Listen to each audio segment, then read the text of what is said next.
let's restart the recording here because I want to break this up anyway. So I heard about this game, and I've heard about this game before. Let me check Steam, please. Let me check Steam, please. Okay, well then I'll just close you. I have the power. It says partial controller support, so we'll just. I've heard about games. Yeah, you hear about games?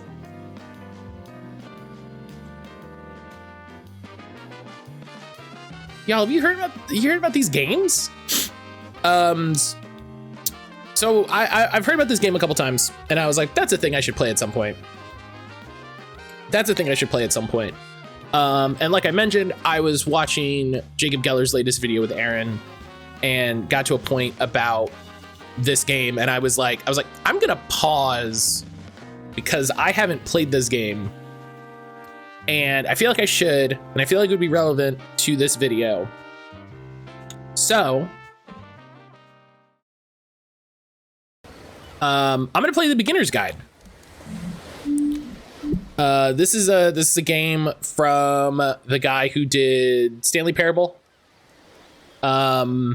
And I was like, this is a thing. It's been rattling around. Yes, my doing. See, I was right. And I was like, one, I want to watch the video. Two, this has come up enough times that can you eat them? Yes. Boil them. Video games. Boil them, mash them, stick them in a stew. This has come up enough times that I'm like, I should just do that. So,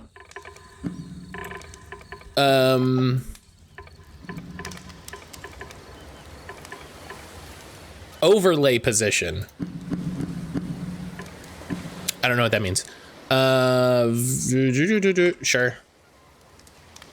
This game is really effective. I was so happy I played it. Video games. My good friend, Video James. Closed captions. Headphones. Oh, well, that changed. It changed the sound in a way I didn't like, so put it back to normal. So yeah, I don't know anything about this game. I know it's by Stanley Parable guy. I played the original Stanley Parable, so I have like a small idea, but it's the perfect way to walk into it. All right, so WASD mouse button, got it. Stanley Parable is a game we all deserve. God, I Thank you very much for playing the beginner's guide. Hello. My name is Davey Wreden. I wrote the Stanley Parable, and while that game tells a pretty absurd story, sure. Today I'm going to tell you about a series of events. Video James sounds like a guy you buy bootleg tapes from. And 2011. Gonna go see my buddy Video James. We're going to look at the games made by a friend of mine named Coda. Oh, I am? Now these games mean a lot to me. I met Coda in early 2009 at a time when I was really struggling with some personal stuff, and his work pointed me in a very powerful direction. I found it to be a good reference point for the kinds of creative works that I wanted to make. So just to start you off, this is, I think, the first game he ever made. This looks like DE Dust. Counter-Strike. Called it. You can walk around here, by the way. And mostly it's just Coda learning the basics of building a 3D environment. But what I like is that even though he starts from the simple aesthetic of a desert town, he then scatters these colorful abstract blobs and impossible floating crates around the level. And of course, it destroys the illusion that this actually is a desert town, and instead this level becomes a kind of calling card from its creator. It's like a reminder that this video game was constructed by a real person. And it kind of makes you wonder, what was going through his head as he was building this? This is what I like about all of Coda's games. I mean, not that they're all fascinating as games, but that they are all going to give us access to their creator. I want us to see past the games themselves. I want to get to know who this human being really is. And that's exactly what we're going to do here. So, it's a Mario block. In 2008, Coda starts making these games, and he never releases any of them. He doesn't put them onto the internet. Oh, obviously, please no spoilers. I know everybody is super good about it, but... his computer forever. And I think he really understood this image of himself as a recluse. Please and thank you. At one point, he jokingly renamed his computer's recycling bin to Important Games Folder. So, you know, this was just how he worked. Probably a spawn He tended point. to crank them out one after the other without even really pausing to try to understand what he had just made, until suddenly one day, he just stopped. In 2011, PC was running so couldn't figure out why last game, and then Fortnite decided it wanted to update without telling me. Ugh. And that's why I've taken this Love that. opportunity to gather all of his work together, is because I find his games powerful and interesting, and I'd like this collection to reach him, to maybe encourage him to start creating again. And if the people like you who play this also happen to find his work interesting, then I'm sure it'll just send that much stronger of a message of encouragement to Coda. Okay. I'm going to pause this right now because the video that I so like I mentioned, I was watching Jacob Geller's video, Jacob Geller's most recent video about Art for No One, and this came up. And so knowing that video, getting to this intro and being presented with this concept, I immediately have thoughts. I immediately have thoughts about how this is being presented. D does plant the bomb at B. They never see it. And so I'm very... So thanks for joining me on this. If you have a particular interpretation that I haven't mentioned here, or if you just need to get in touch, you can email me at daveywreden@gmail.com. Okay, that's about it for introduction. Let's take a look at Coda's first proper game. And so I want to hold on to those thoughts as we I'll show get you the date that it was completed. through it. This you first know, one was made in November 2008. I want to get. It's the thing like I was talking about a bit ago, like when we're playing Dragon's Dogma and all this, of playing a game as it's presented to you, right? Not immediately coming to criticisms, not immediately coming to assumptions, not immediately coming to decisions. Saying, hey, this is the game, right? Accepting the narrative, accepting what is being told, accepting what you're not being told. And so coming to it via this video, granted, I've heard about Beginner's Guide dozens of times.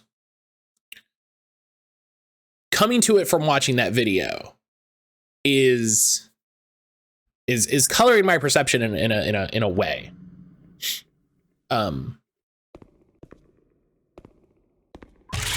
What?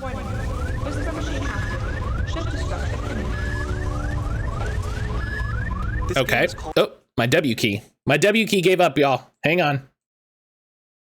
Thank you. Escape from Whisper, and it's one of the more generic games you'll see from Coda. Okay. I've never heard this game before. I'm watching completely fresh. I've oh, W key, come on. Oh no. To fire.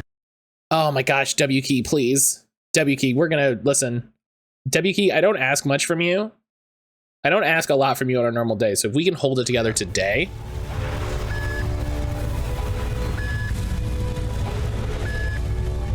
I like him telling me you can click to fire the gun.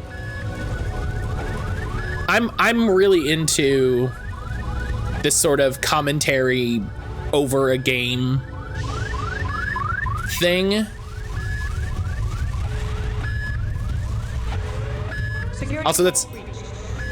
Also, that's absolutely the sound from Counter-Strike in a fun way. It kind of looks like this game was abandoned mid-development. For instance, you have this gun, which you'd think would indicate that there are supposed to be monsters or enemies somewhere, but then clearly there are no enemies anywhere. You can't even reload the gun when you run out of bullets. But ultimately, we don't really know. Maybe Coda thought that actually it was complete the way that it is. And I think that we should talk about his games for what they are, rather than for what they're not. W Key is the game we use the most. We do ask a lot. I play with controller a lot, though. You know? I love how you can see the bottom of the universe from this room. That's funny. That's great.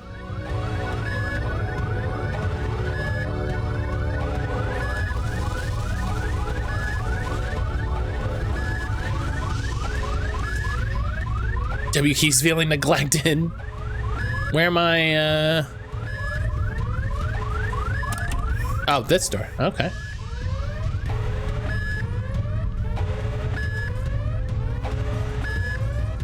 Apparently, this space station has a labyrinth on it. Sure. Sure, I don't know.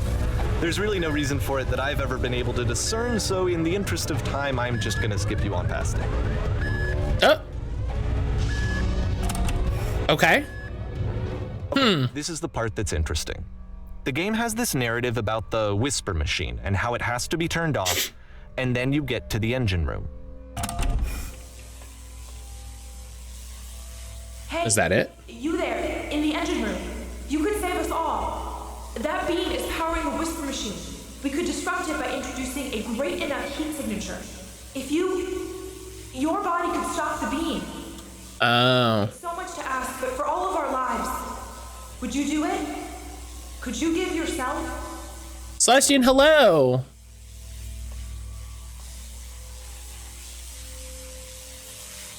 Rocky, time to ruin your friendship with those you hold dear. News. Oh no, did they announce a new Mario Party? Well, just, there you go. Again, very Counter-Strike. What you just experienced, stepping into the beam and then dying, is probably what Coda had initially intended when he was developing this level. Love when people When first overly learned analyze how to something, my place brain it, goes, something goes wrong. There's probably a test bug game learn different somewhere. concepts. And this is what happens instead.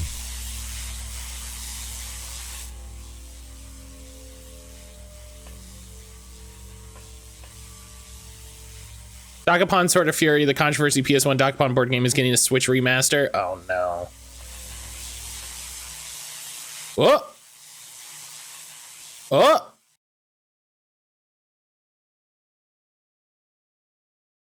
Oh, I kind of hate this. Causes you to start floating. I kind of hate this. It's an important moment for him. Because yes, this is technically a glitch, but Coda identifies something human about it. Like how small it makes you feel in the face of this larger chaotic system. Or this floating could be the afterlife, a peaceful place, juxtaposed against all of the hysteria that you've just had to traverse. I don't even know. I have no idea what he was thinking, but what's clear is that after making this, something lodges itself in his brain. He wants to do more of these really weird and experimental designs. So he stops work on this and moves on to a stream of tiny little games that go in all sorts of directions. Let's go ahead and take a look at the first game he made after leaving this one behind.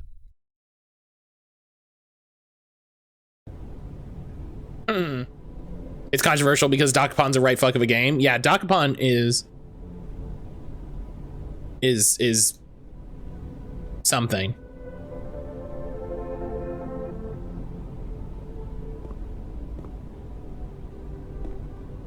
Yep, in this game you can only walk backwards. Okay. I was like, is my controller broken?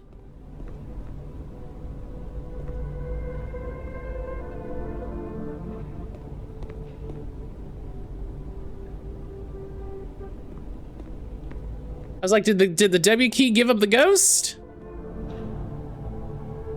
Oh. So it's a short and relatively minimalist experiment combining motion and narrative. It is less advanced than the previous game, but actually it seems to be more focused, more complete. Coda's trying to give it a unique voice rather than simply basing it on a pre-existing trope. That's okay, that's fun.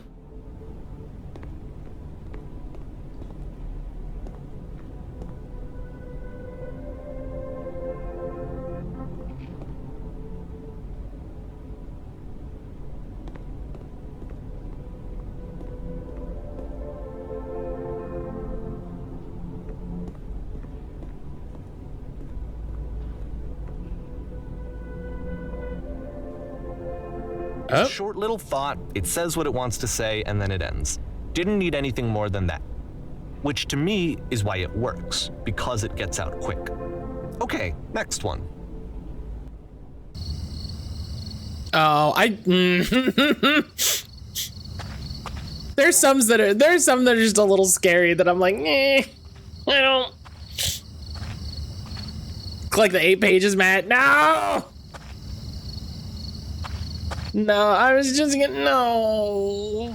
Is it scary? I paid $60 for that out there.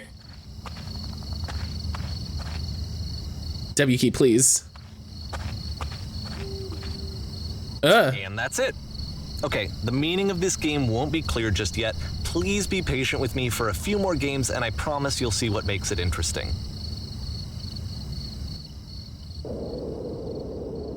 Oftentimes, Coda would put bizarre titles like this one at the start of his games.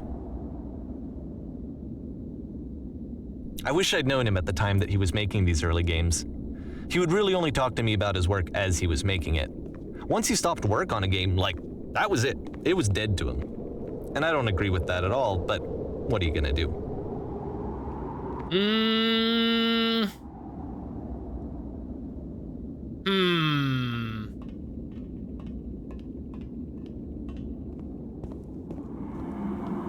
That's a very big statement to make about the creative I'm getting slower. Once you've been slowed to an absolute crawl, the door at the top of the stairs opens. So why, if Coda's not showing these games to anyone, why bother opening the door at all? Well, to show you, I'm modifying the game here so that when you press enter, it'll bring you back up to full speed so you can enter the door for yourself.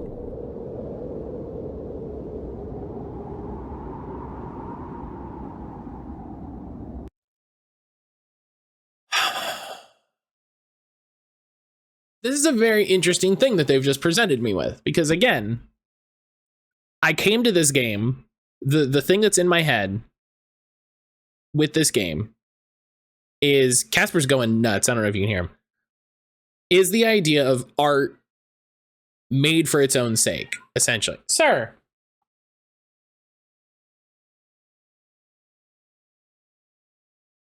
And so art that's, how do you experience art? What is the correct way to experience art? And so being told, here is a game that someone made and they made it this way, and then what I've done is I've modified it so you can do this, I'm like, but that's not the experience. That's not the intention.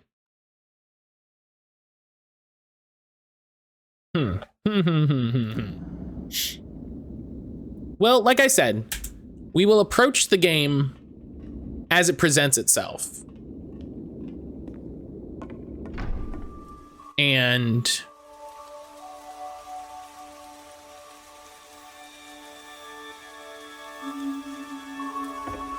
we'll go from there. A room that's warm and nice and filled with little ideas for games. Stand on an X staring at a bear for 3 hours. That's very funny. Coda would often tell me that he didn't mind if people thought of him as cold or distant. He said that he knew that he was actually a vibrant and compassionate person, but that it takes time to really see that. It can be a very slow climb to get there.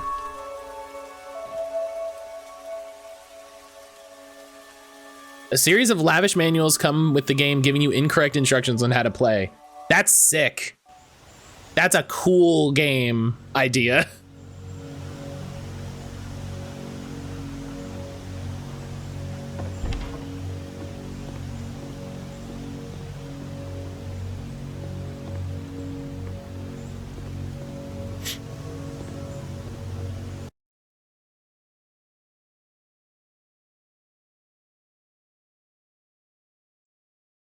No, not gonna sneeze? Okay, not gonna sneeze. There was another one that I thought was cool, was you play as a queen discussing your jewels as your kingdom is burned. Well, this which is new for cool. Coda. It's an actual puzzle. Go ahead and see if you can solve it.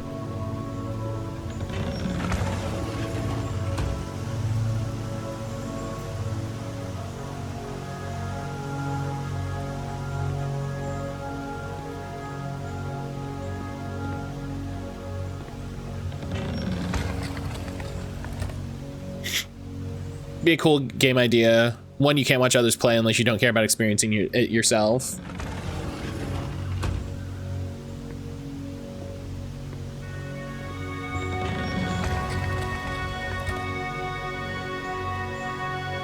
Don't forget that solution, because we're going to see this puzzle again soon. Again, this little 3 dots. we saw these little 3 dots in the space level.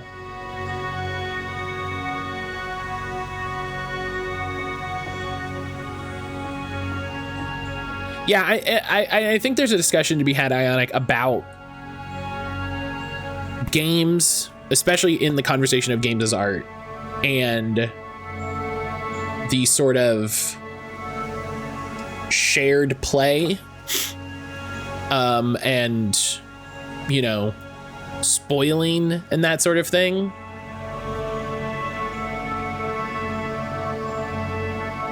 Yeah, he could use it as a signature. It's very interesting. It's one of those things where I'm like, huh, look at that. So that seems to be it, right?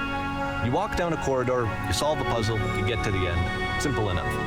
All right, now I'm going to modify the game again so that when you press enter, it'll remove all of the walls from this room. Whoa!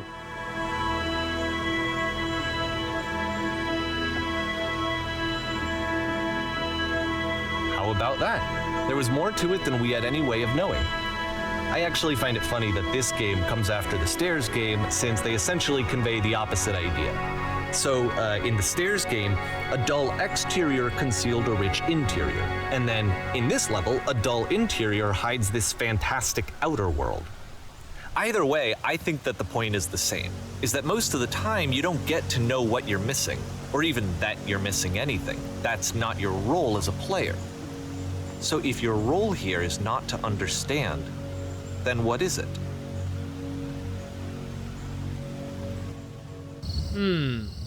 Oh. We're back to this. Oh, we're exiting. Aha. So this, combined with the entering game from earlier, tells us that Coda believes his games are connected somehow. And this It is could even be that scary. Stairs game and puzzle game are literally connected in between this and the entering game. There's a bigger picture that all of his games are meant to play a role in, some larger meaning that we won't be able to grasp until we've seen all of them. And once we have, we can step back and start to understand what exactly that bigger picture is.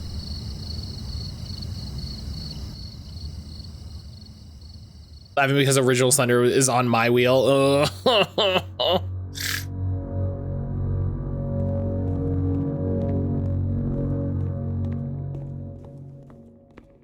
Let's talk about video game development for a second. Every video game runs on what's called an engine, which Dark Environment determines what strongly the sender. game cannot do. So in other words, the engine is a set of tools for game development. Remember BioWare Dev talking about game design is doing card tricks in the dark, doing really impressive cool stuff that players will not be aware of. It's like that bit where I think it was Oblivion, it might have been Morrowind, but I think it was Oblivion, where during the really long cutscenes, they would reboot your Xbox.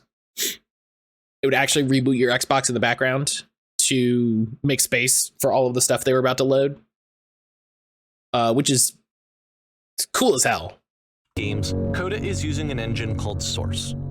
Like all engines, Source has certain things that it does well, and it has certain things that it does poorly. One of the things that it does very well is boxy linear corridors.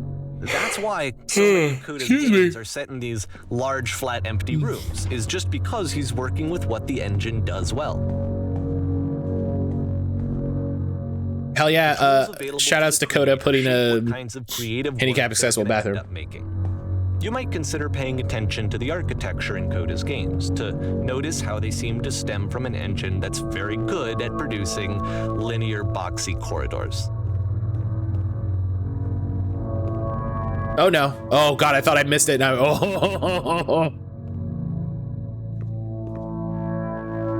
Ah! Okay. Gotta get to work on popping if there's time. Yeah, no worries. Do what you gotta do. Do what you gotta do. Here, I hope you have a good rest of your day.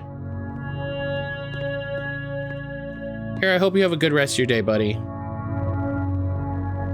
Thank you, as always, for coming and spending time with us. I appreciate the heck out of you. Oh, God. Oh, God. Oh, no. Oh.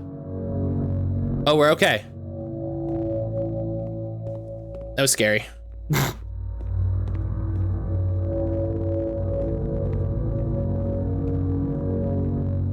Good shits. Just landed, took it all on the knees, just. Good strong knees. This makes me think of that scene in Half-Life 2.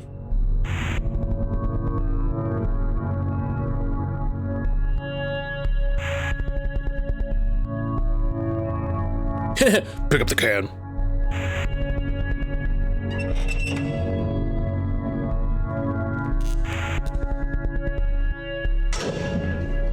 What?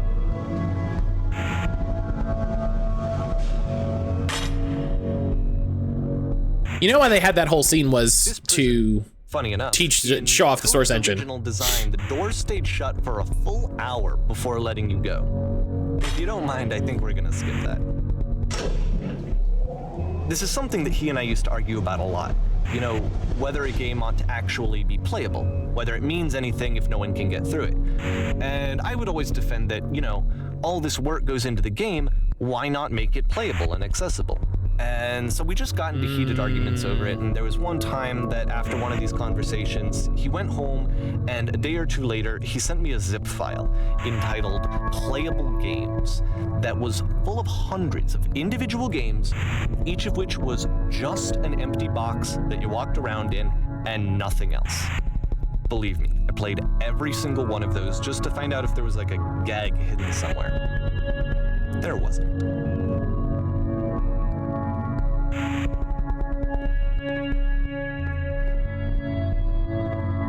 So, this is interesting. This is interesting. We're kind of, there's the 3 dots again. We're kind of immediately presented with this view of these two creators. Again, with the exact same solution as the last time. This is interesting. This here. The W key, please. Come on, you're killing me.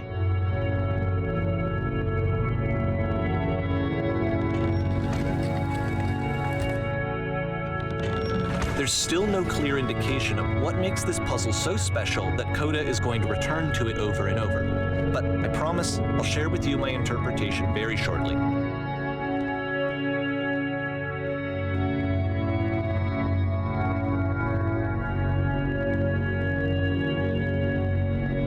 This Nope.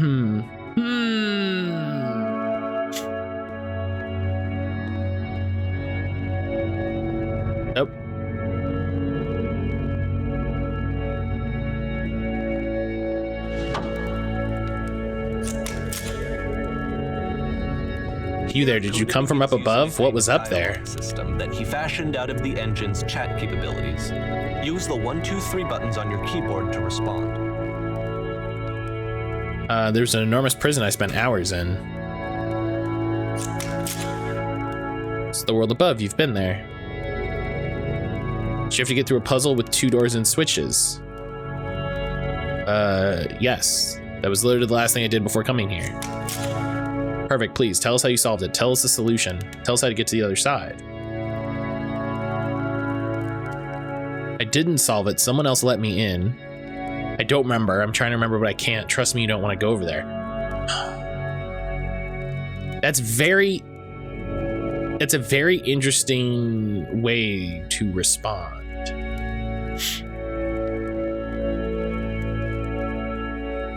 Because the thing that's always struck me, if I can go off on a tangent here, the thing that's always interested me about dialogue in games, especially in a dialogue choice system like this, right, is dialogue choice systems like this allow us to determine what is true,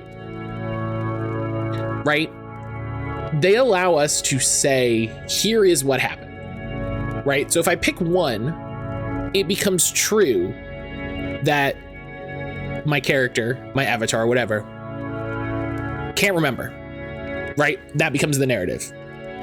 If I pick 2, the truth becomes that I didn't solve the puzzle. The avatar didn't solve the puzzle. The door just opened. right? And then in 3, we're taking, again, we're deciding what's true. It's not these other 2 things. It's that Metal Dogs released DLC. Holy shit. Does it make it true that your avatar is a liar? That could also be the case. That could also be the case. We don't have any way to know for certain whether or not these are lies. But that's also a possibility. But that's a thing that I've always thought is very interesting, and a thing that I don't think 2 is an absolute lie. It might be. It might be, it might not be. I think there's, and again, not having played this game, not wanting to spend a bunch of time theorizing what can be happening instead of just, seeing what's happening. I think all of these could be just as true as the rest of them. Yeah, Metal Dogs looks great. That is true. Metal Dogs looks like a lot of fun. I'm gonna go with 3. I'm gonna go with 3 because it doesn't make any of the other things true. We need to get there. It's the most important thing in the world. We have to escape this prison. There must be an ending. I promise you, there's nothing I want more.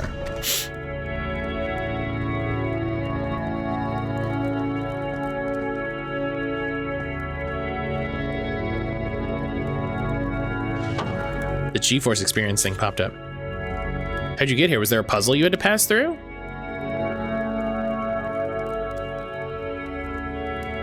Yeah, do you want to know how to solve it? What?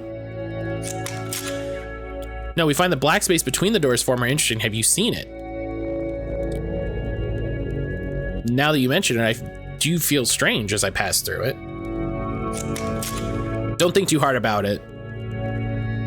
You'll see it again soon. Well, that's a bad vibe.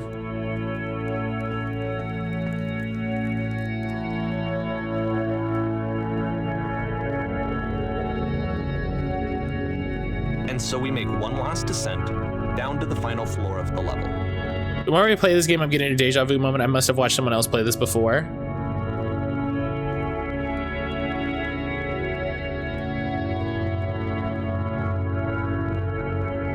It's by the Stanley Parable guy, so it could be that.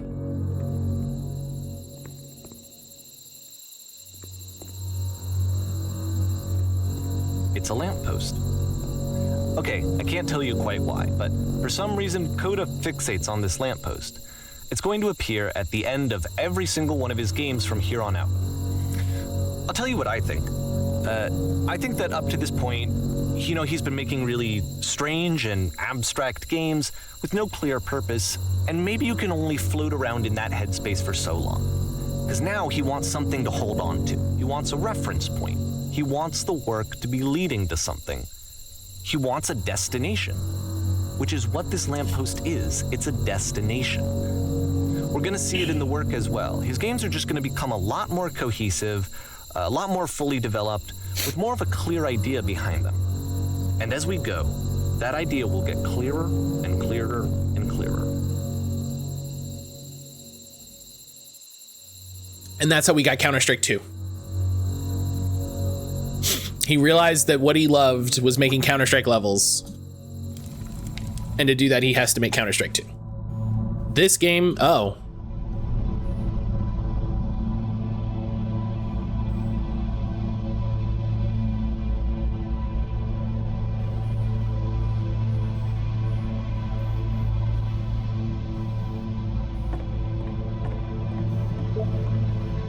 Nice room, not. The way that I know that this game isn't actually connected to the internet, the way that I know this game actually isn't connected to the internet is there's not a billion notes in the first room that just say like dicks. Like this, but this game is not connected to the internet. All of the notes that you're gonna see have been written by Coda. This was actually the first game of his that I ever played.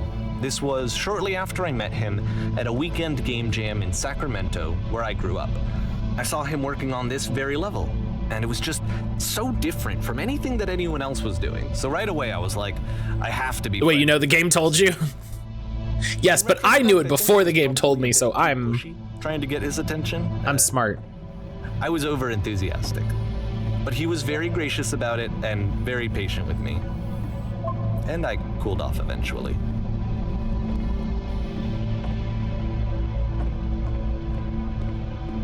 Oh. All right, well, this is cool.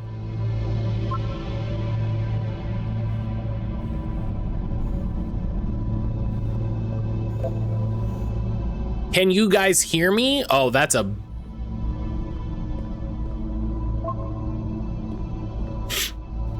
You must read everyone.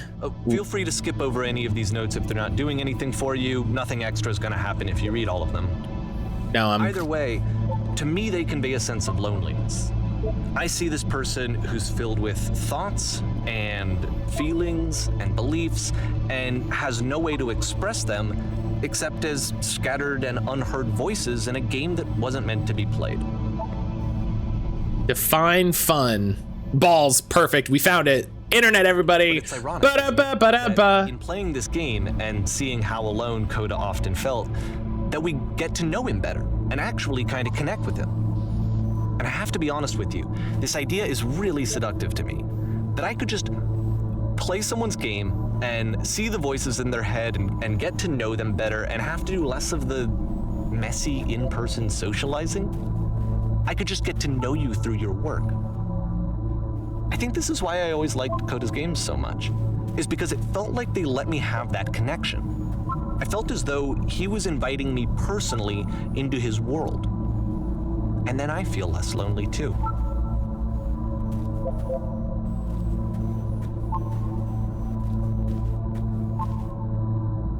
I'd rather be doing literally anything other than playing this. What a video game thing.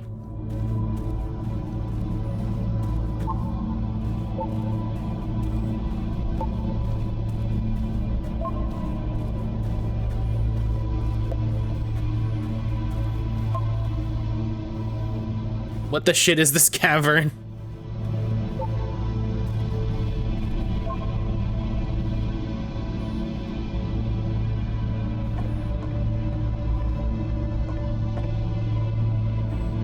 Huh. Hey guys, just looking for someone to talk with. Why would people think butt ass butt?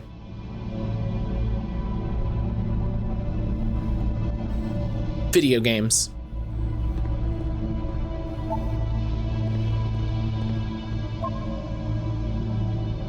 Recognize again, like there's things in here. Don't listen. That's funny. Grab your boots and coat for this butt ass butt.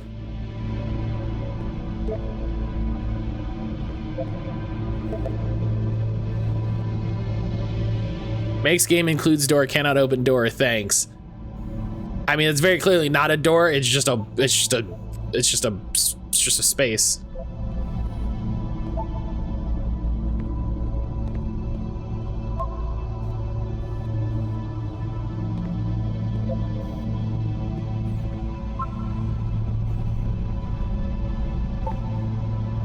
I would like very much to be desired. A lot of people just putting the type of person sees the world in a very direct viewpoint. I typically don't overanalyze things. When people look at art and start theorizing what it could be, I'm like, that is a triangle. He bought a phone just for pictures of this butt-ass butt. There's a very interesting thing. Like...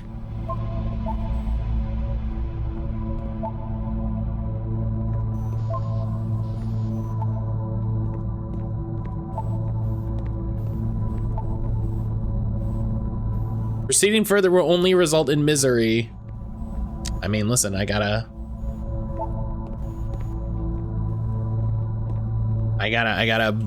experience the experience.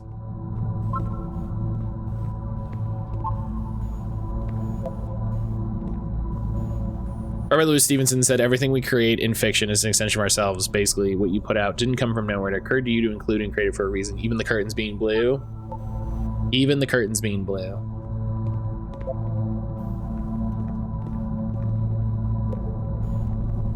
I think it's a very, I think if you accept this game as people wrote these notes that are included in this game, you view this game one way. And if you view this game as the person who made this game lied to you about the game being connected to the internet and included all of these notes to simulate the game being connected to the internet, why did he do that? What experience did he mean for you to have? And in the same way, when we're talking about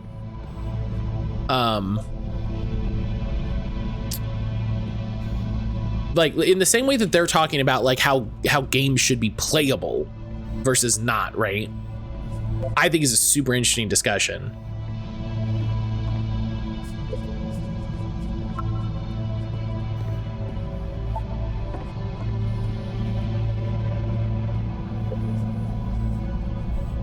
I saw a person walking down there.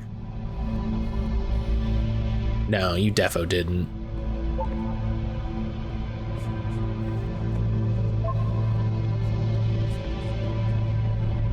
It's about how this game is pretentious and you all suck. Again, like...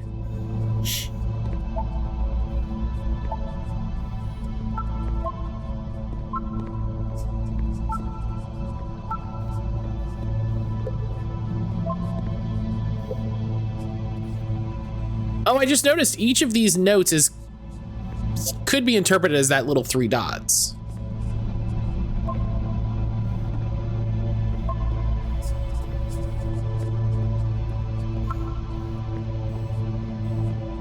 I'm very,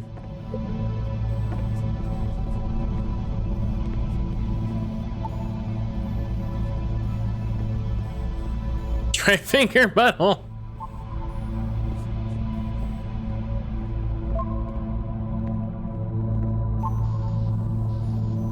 There must be a reason for it.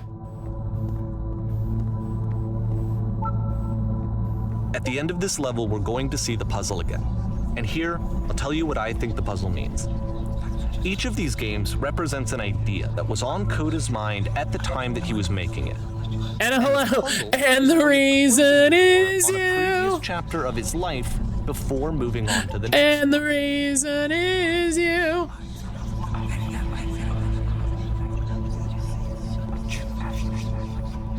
And a hello.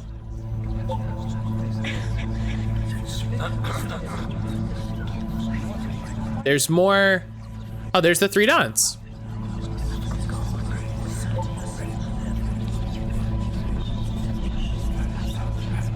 Anna, how are you?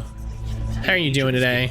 After exploring a theme that, he might find difficult, Coda can then place this puzzle that he knows has a reliable solution, he understands exactly how it works, and so it gives him a simple mechanism for moving on.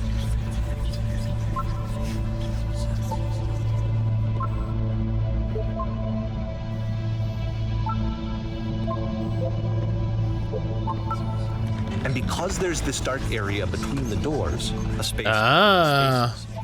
Before you move on, you get to pause. Bet I'm doing great. I'm an official PokeTuber. Hell yeah. I listen, you were official. Reflect on and let go of the events that led you here. You were an official PokeTuber the second you started. Pieces together to grasp at that elusive bigger picture.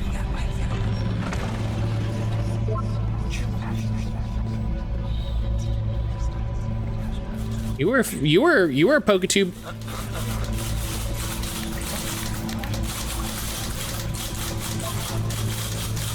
How do you leave notes?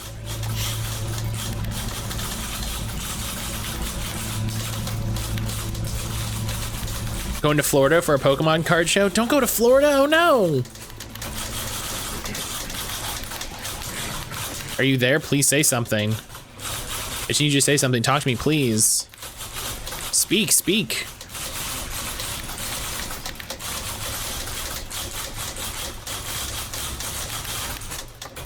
I know. Right in the Great American Novel. Porn star. This one is tough. It's gonna kind of just spin its own wheels for a few minutes. Hang with it. That's a title. I'm not thrilled. You could go to any other state.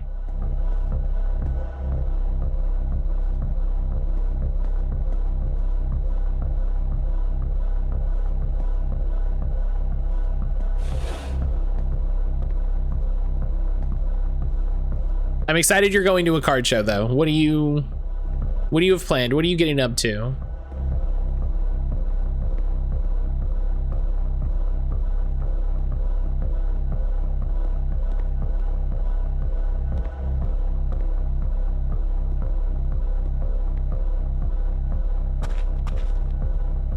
See, like, this is it. The whole game. And there's nothing that's particularly interesting about it. You just walk to the end of a hallway. Except, for some reason, Coda gets really fixated on this prison that has all of this modern furniture. And I don't know why, but he decides he needs to revisit this prison. He's gonna start over, use the same assets, turn it into something else. Okay, cool. Here's version 2.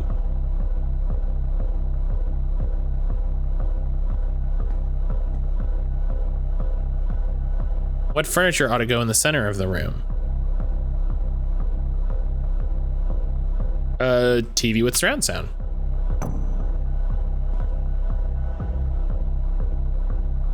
You're on their creator page? Hell yeah.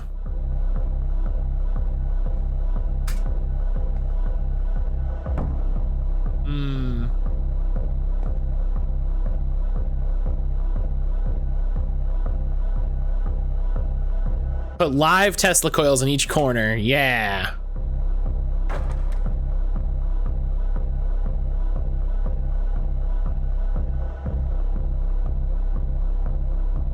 I'm pretty sure none of my choices are making any difference. And I shared the link to this thing. And I shared the link to this place. There's a bit more to this one, but still, it's not really communicating anything. It's kind of just weird for weirdness' sake.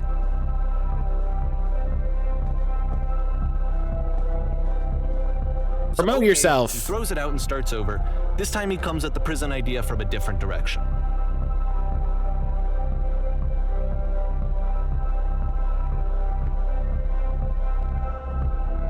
This guide will enable you to escape any prison environment. Follow the instructions carefully. Take care you remember each step. First, click on this table. Photo frame, click to turn. Okay, so click on table. There's the 3 dots. Click on the table. Click on the photo. Light off and on.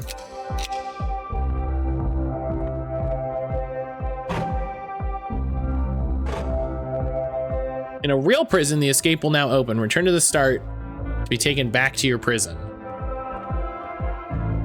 Okay.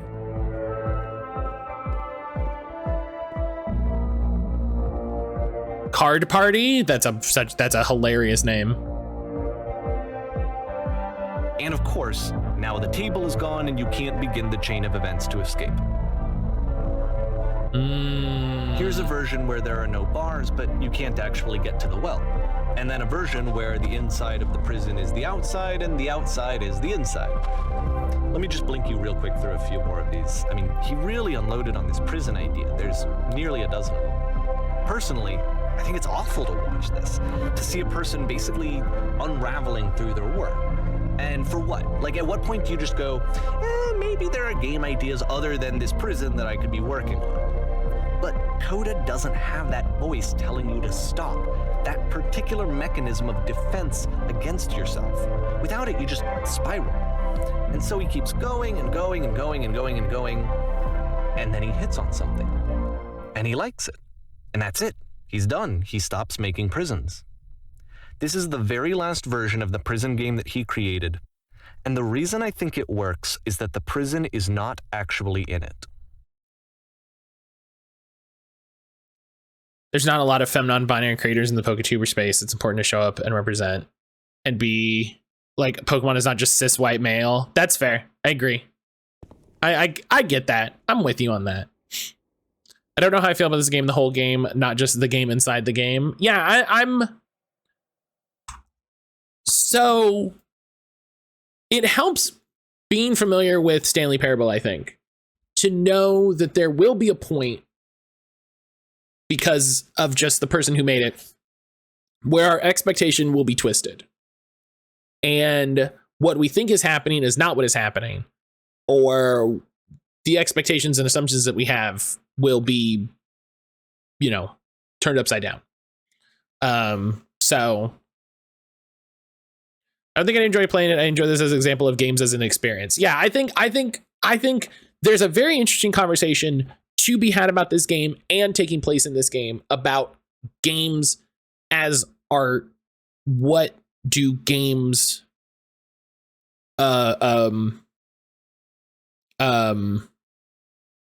what do players deserve from a game?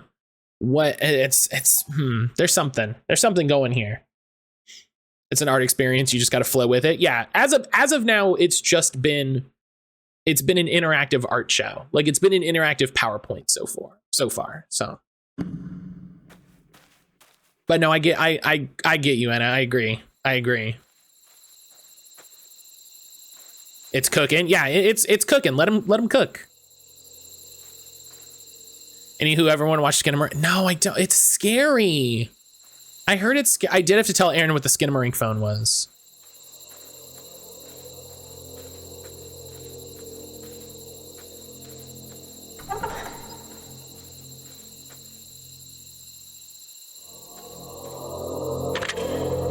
Hello? Oh, that's me. Hello? Who is this? Hey, it's me. I'm you. From after you escape the prison. What is fear but joy curdling? You're me. So you were trapped in this prison too?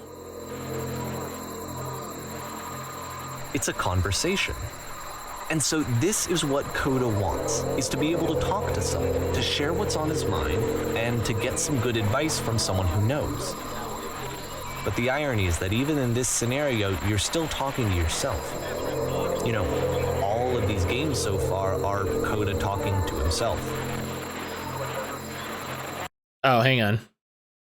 I missed.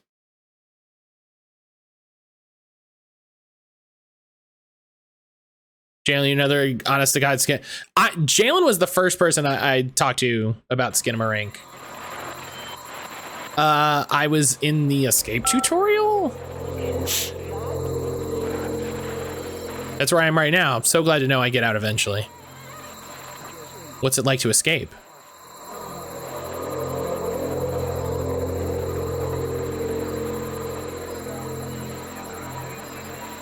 I'm already forgetting what being in the prison was like. Really? How long has it been since you got out?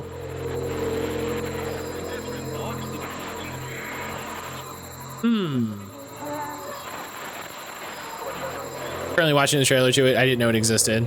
I don't know how to tie this into Shining Force 2.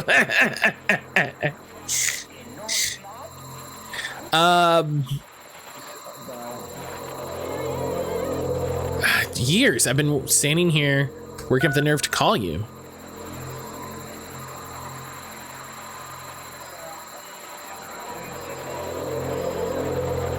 It's hard to admit I was afraid to make this call. If you're me, you get a call from another version of you when you were trapped? I did get a call. That's how I escaped.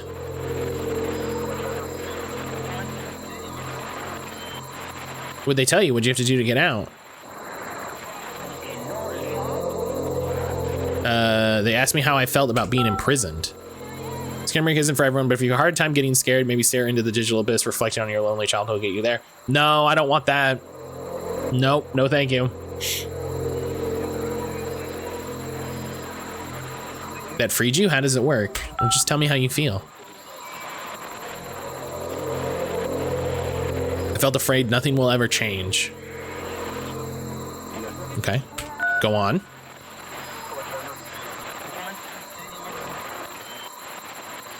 I can see why he considers this a fitting conclusion to the prison games. After all of the obsession and frustration, just to be told by someone you... What the actual fuck was that trailer? I haven't seen it. I don't know anything about it. Wouldn't that be nice? I'm good.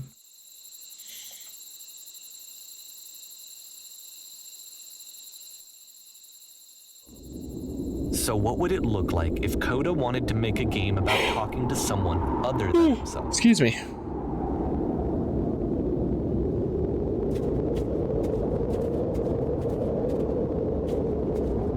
To me, this environment is meant to represent Coda's puzzle. with the 2 doors on either side. Truly wouldn't even think of cutting a trailer for that movie. Between. Please just shoot me instead. Oh, I could never live here. This is terrifying.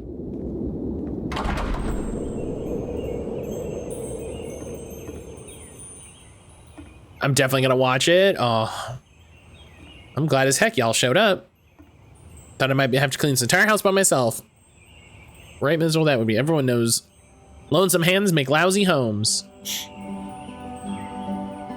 You'll notice that the quality of the art is a step up from previous games, including this new and improved full account, which he started using from this point on. From here on out, he begins putting much more effort into the visual polish of his work, and this particular game took 2 months to create as a result.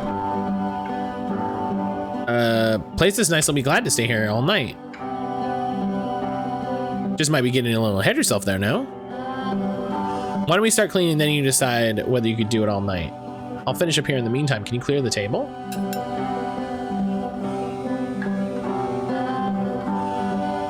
Run into the bedroom and make the bed.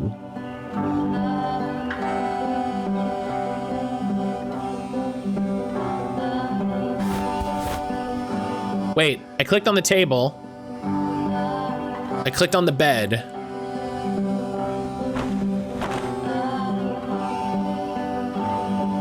I recommend a dark room and a not sleepy state of mind, slow-paced movies, and there's glacial dread. But no. Best way to describe a movie is remember when you were a little kid and you had a nightmare, scary one, and woke up to an empty house with all the lights off and no one home. That's how the movie makes you feel. No, I'm good. I don't need this. How'd you end up doing this job? A friend dragged me along at a time I was particularly desperate for cash. Turns out I've never felt so good doing something for money my whole life. Never liked cleaning my own home. Might have some demons I'm not ready to face yet. Speaking of demons, someone put this couch all a mess. You're coming straight in the pillows. So this was the thing, escaping the prison, right? You have to click on the table, and then you click on the bed. Recommend watching it with the lights off alone, or at least not cuddling up with someone. Let it do what it's doing. Click on the couch.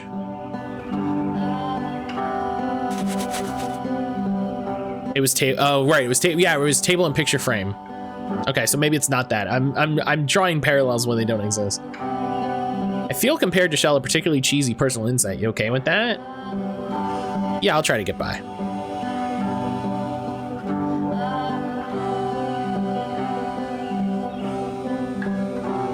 No, it was stupid. Sorry, never mind.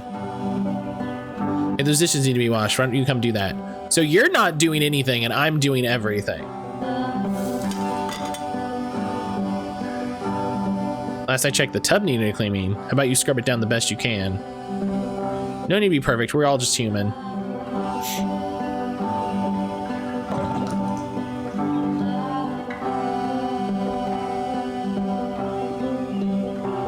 Books scattered on the floor of the bedroom.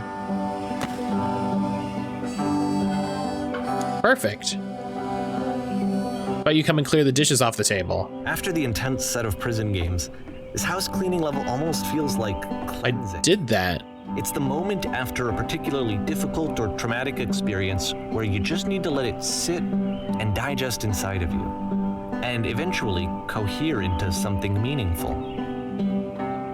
Are all houses this easy to clean? Darling, let me tell you something. Your lifetime, you're gonna clean a lot of houses. Among all those, a few will stick out as truly wonderful, beautiful experiences. None of them will be the ones that were easy. Something to think about while you smooth out the rug in the bedroom. I know that Coda really liked this game. Of all of his work, actually, this was the only one that he called me up to ask. Doing the dishes never ends, confirmed. This was during a period of a few months where he was like grossly happy all the time. Just walked around with a constant smile on his face.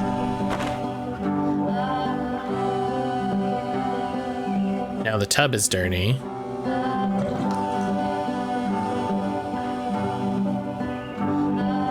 Earlier when I said I had a really cheesy thought, I was gonna say it occurs to me that one's house is a lot like one's soul. You take care of it and it takes care of you. I don't know why I felt so weird about saying that. Yeah, but there's a bit of truth to it, no? Anyway. So, housekeeping. Let's keep doing this. Books, would you please clean up the books? Thanks.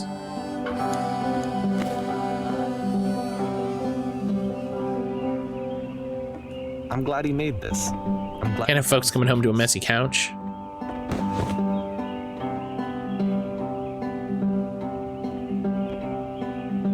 Question. But, of course, Do you enjoy it this? can't last. The music stops, your companion is gone, it's time to leave. The door at the top of the hill is now open as well. Again, you can't stay in the dark space for too long. You just can't. You have to keep moving. It's how you stay alive.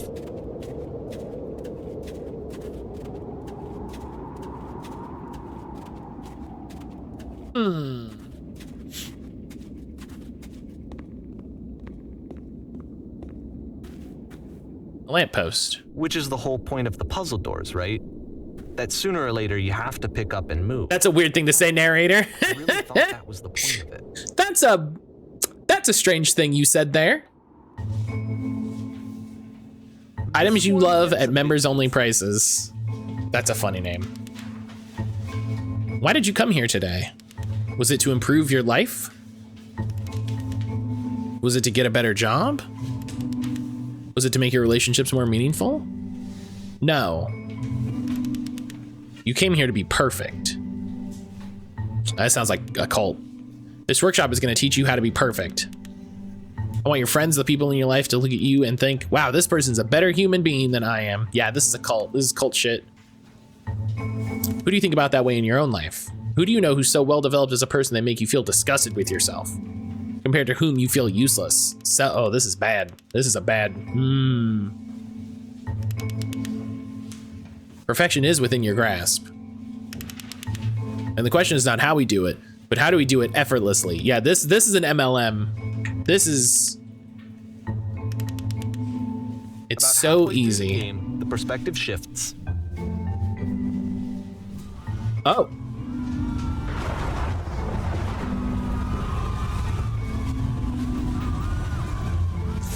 And you play as the teacher. And suddenly, you discover that your teacher is just as bigoted and afraid as you are. Oh, and also you can move around the classroom now.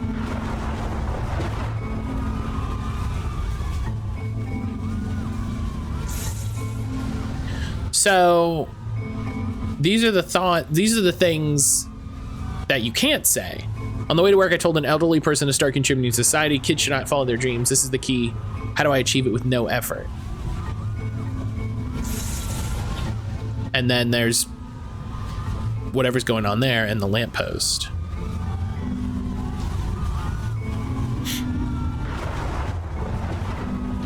I still love you, it's just you make me feel cold on the inside. Being alone must be awful. Let me tell you right now, if it isn't effortless, then it's not the right answer. Drinking is not hurting my life. You're torturing yourself trying to find the right solutions for your life. You're not doing it right. If anyone ever says this to you in your real life, don't talk to that person. This is... Seek out only one thing. What is the easiest, simplest path forward? This is some, like, hippie reactionary shit.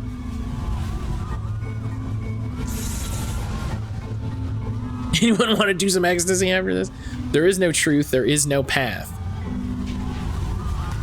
Do what is easiest. Do what is simplest. Feel what is true.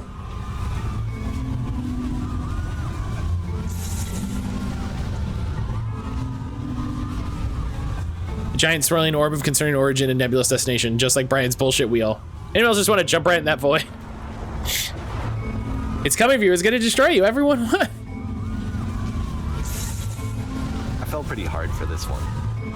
I feel like it's one of the most relatable experiences that you can have. To assume that some other person is perfect and totally fulfilled in every way and completely miss all of the little flaws that make them painfully human. Definitely thought that's what we should do. Game a lot these days. I tried to go up there. For the record, I tried to go up there. This one took a lot longer than all the others for Coda to make. It was 4 months between this and the last one.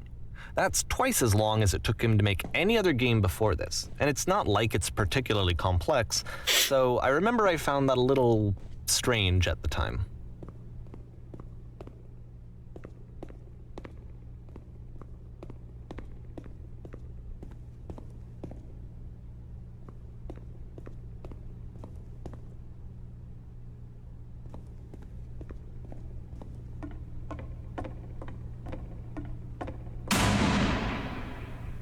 God, that was loud. The performance is beginning. Places. Oof. This scene you'll be playing as me. We're at a gathering of professionals. First, you'll start out leaning against this wall. All right. The woman across the room in this chair is a professional photographer of animals. It's your dream to photograph animals professionally. It's your one chance to learn something from her, to gain something, to succeed. Go on, say something to her. This feels like that scene in Scott Pilgrim. Your big break, kid. Hello. Classic opener. Hello, that's it? That's not a conversation. You need to actually converse with her, be a human being. Do it again. I'm super scared right now. No, that's not what I said to her at all. You're completely missing the tone of the conversation. I was reserved, but I knew what I wanted. I was confident. For some reason, it was just that one moment, but I was confident. Maybe it's that you need a better feel of the setting. There are a lot of people around us. I'll give you some props. These cones that bounce when you touch them will represent the people. Okay. Now talk to her again. Oh, hang on, I gotta lean against the wall.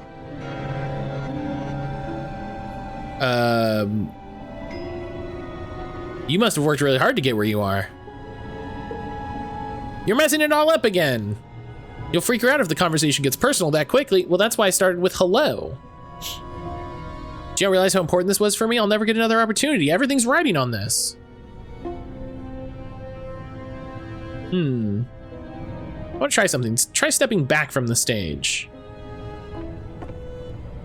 Okay, well this isn't how theater works. Hang out by my old friend the light post. Oh, do you just mean... Stop fucking it up, Matt. I know, listen. Oh.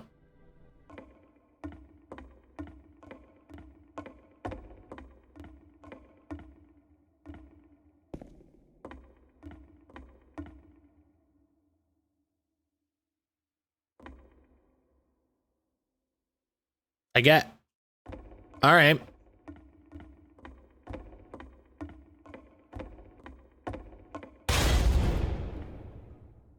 Yes, this is working. This is what it was like. Eerie premonition of what's going to happen next in Coda's life. The solution to social anxiety, to fears of having to perform and having to chase success, the answer for Coda is to withdraw, to hide himself away. Which is what leads to scenarios like the stairs that slowed you down several games ago. You're doing great. It just becomes harder and harder to access Coda's inner landscape because he keeps retreating. He just keeps backing away from possible connections to anyone other than himself. And to be honest, I didn't consider it very healthy when I first played this game. You know, it looked to me like he was trying to justify the idea of just disconnecting yourself from the world. And that wasn't what I wanted for him or for his games. Because I feel like a lot of these sounds are inviting me to connect with this person, to bring him closer. But what can you do? After this, Coda went off and took another 5 months to make a new game.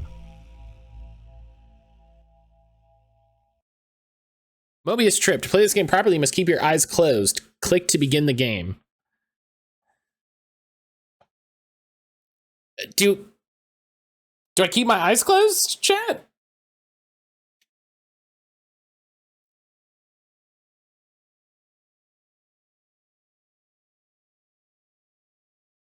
I mean, I guess you better. You better. Or I'll report you for cheating. Oh no. All right, eyes closed. I mean, I also can't read chat, but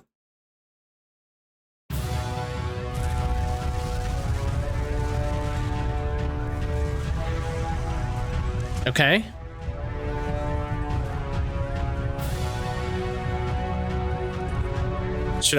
I'm gonna try going forward. I can't see what's happening. Obviously. I'm just gonna press forward.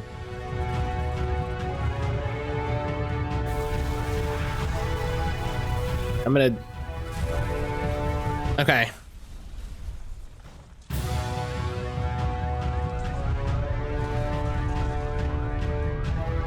You should probably open your eyes if you haven't already. Okay. It's impossible to solve otherwise. And there is a solution. I wanted to... I wanted to block out the game so I could just see chat. But then I realized I'm staring at the game in front of me, so... Bing bang. Well, excuse me, princess. What's going on? I like someone says, like, am I gonna be killed by a giant door? Please tell me how to solve this. There was a giant door and then my vision went black.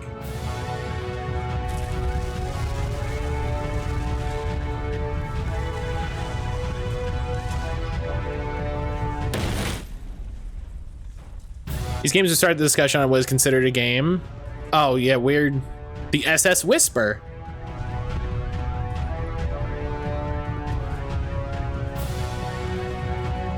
There's those 3 dots again. It happened to me too? Wait, what's here? Oh.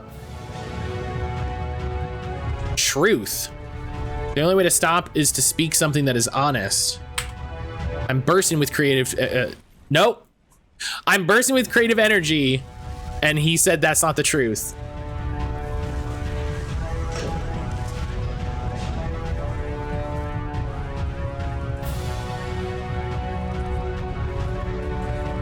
My work is always fun. I can't keep making these. That's it. That's the truth. Like I said, I was getting concerned. Top rope, catch a vibe, catch a phone. Helix, hello. Exactly what he's thinking. So where's that coming from? But Helix, how are you? Weirder, his work has potentially stopped being an outlet for him. Not like he's having trouble iterating on ideas, but he literally just can't think of new ideas anymore. And in person, he was being a lot more distant than usual. Like, you know how sometimes a person will just deflect anything that you say in order to keep themselves disconnected all the time? It was that kind of thing. Here was the point in my relationship with Coda where I really started to wonder if he needed my help in some way.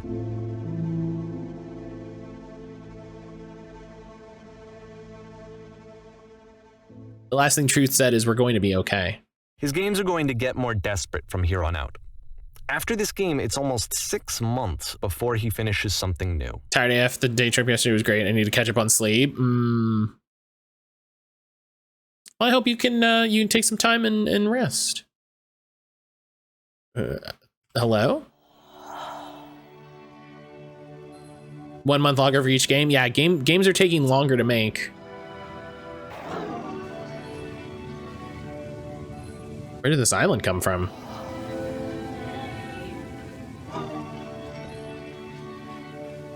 Is that a person? How lovely. It's been a long time since I talked to anyone. What's wrong? You look lost. Was he making other games with other devs, or are these just the games that were made completely by him? As it's been presented, these are the only games that he's made in any way, shape, or form.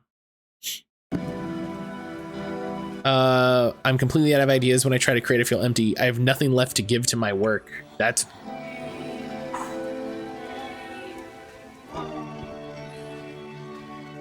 Oh no! What happened? Did something change? There was a machine that kept me going and it stopped. I'm trying to find this engine that used to protect me to start it again. From what we know, Coda was full solo and was resident to share our work with others. There was a machine that kept me going and it stopped. Helix, enjoy your lurk. Get some rest if you need, friend. It's good to see you. Wait, you're looking for a machine? I think I know where it is. It isn't far. I withhold speculation. Yeah, part of it definitely, like, I feel like if we started speculating, we would just be here for an hour, and it would be better to spend that hour just getting through the game, because I know it's not that long. I need to see it to know why it stopped.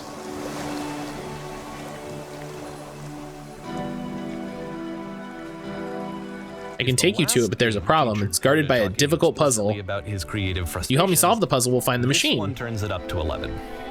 Now, put yourself in my shoes playing this. Here's a friend whose work is exhibiting signs of struggle, frustration, anxiety, depression, even. And yet, still, he keeps making games. He keeps throwing himself into the grinder even when he clearly doesn't have the energy for it anymore. It's building to something soon. Why? What is it for? Deal. So far, we're watching the general unraveling of Coda. Perfect. Come along, I'll show it to you. Because from my perspective at the time and just what I knew of him, this was a result of how isolated he was. He was in his own little bubble, just sitting at his computer all day, not really showing these games to anyone, not releasing them. Here's the puzzle, what do you think? And so he didn't have anyone outside of himself to connect with. He had no outlet to ground himself on. Oh, I've solved this puzzle before. Oh, wonderful. Can you tell me how to do it? First you have to open the door. Okay, now what? Now you have to close the first door. All right, what's next? Now you just press the switch here. Ah, that was so simple. You can't talk yourself Can't believe I never solved this out of before. loneliness. It doesn't work that way. You can't be the one writing both the questions and the answers. Then there's no movement. Then there's no circulation. If all of your anxieties are being channeled into your work, then if the work ever fails, you have no backup and you're just going to crash. Here we are.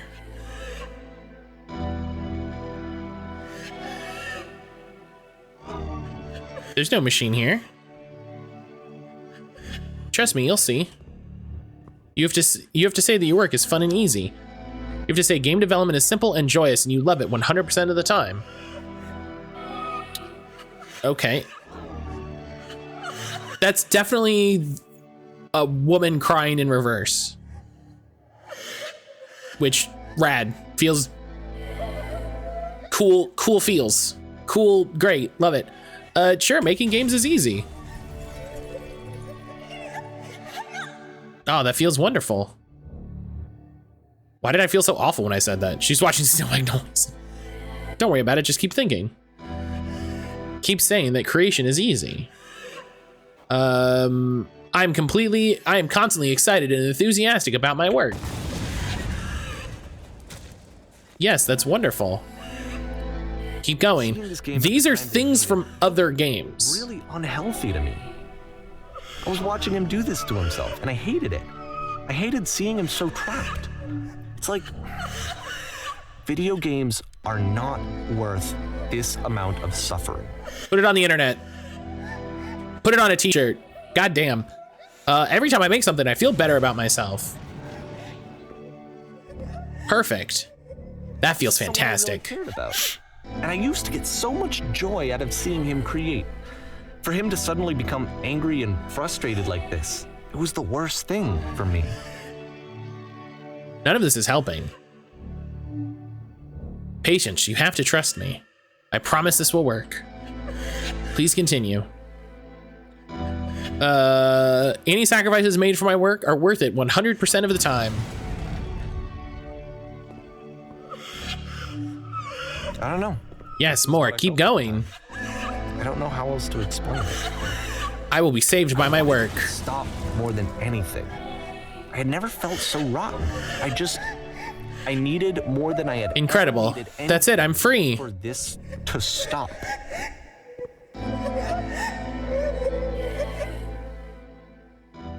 But it didn't stop. After finishing this one, Coda takes another 7 months and comes up with a new game.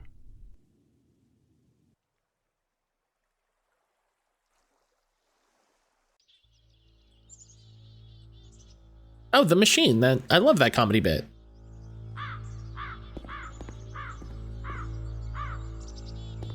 Ma'am, glad to see you arrived safely. We've captured the machine. It's waiting for you now. You begin the interrogation whenever you like. I intend to be quick. This game was released in 2015 for content, so rapidly approaching present day. Thank you, Jesse. That is good to know. Be warned, someone called the press. We might have a bit of attention. One more thing you should know about the machine. It calls itself Coda. That's okay. This design is great of like NPCs with heads. I love this. Like the little box heads. What has the machine been doing? Will we get to see what will be done? How did you capture the machine? Will we get answers? Will the machine answer for what it's done?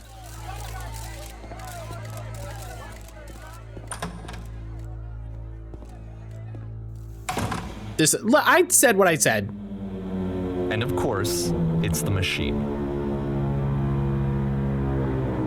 You stopped.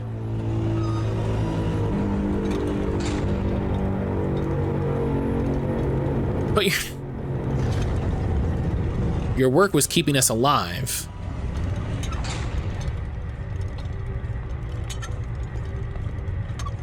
It was only because of your creations any of us could make it through every day.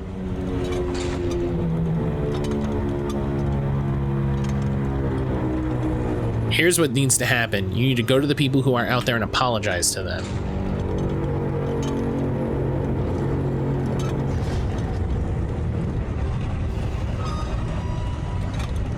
I've seen the thing you fear.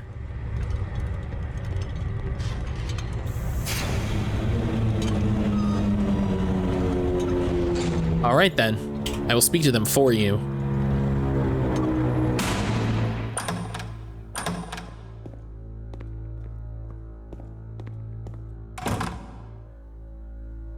My friends,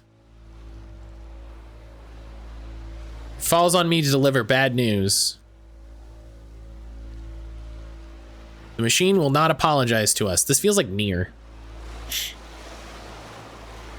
We must find a way to live without it. We do not need its games.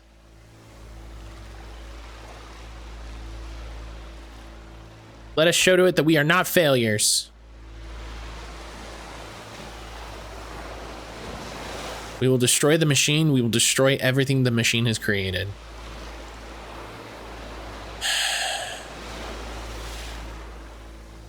We'll destroy the machine.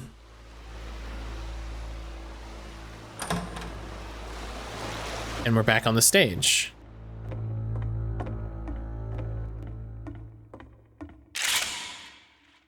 And we have the gun.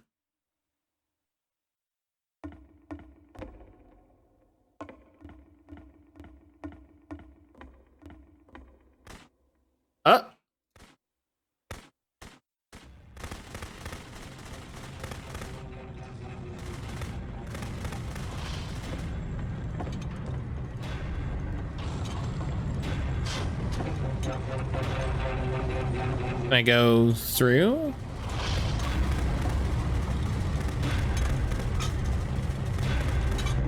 So now the work is becoming self-destructive. And I'll tell you, at the time that I first played this game, shortly after he made it, here's what I'm thinking to myself. I'm thinking that code is stuck in his own head, and that it's having a very negative effect on him, and that all he needs to do is just start showing his work to people, to get some actual feedback on his games. It might get him out of isolation. I mean, but you're And so, as playing I'm it. thinking this, I realized that I could be the one to initiate it. Because it would never occur to Coda to start actively soliciting feedback, so what if I did it for him? If he could see the difference it would make to have more actual conversations with other human beings, would that bring him out of his mental spiral? Would it give him confidence in himself? Would it bring meaning back into his work? Oh, okay. That's fine.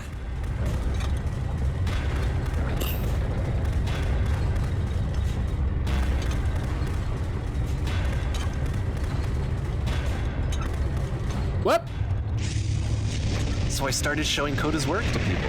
Oh, the door. This one, and the islands which you just played, the theater, the notes, the house cleaning game, and some of the prison escape games. I brought them to people that I knew and trusted. I asked their opinions. And the great part is that they really loved his games. You know, the point of it all was just to give him some external reference point, but they genuinely loved his work. There was nothing for him to be afraid of.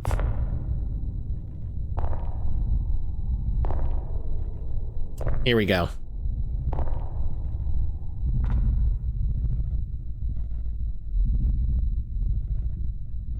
Put down your weapon.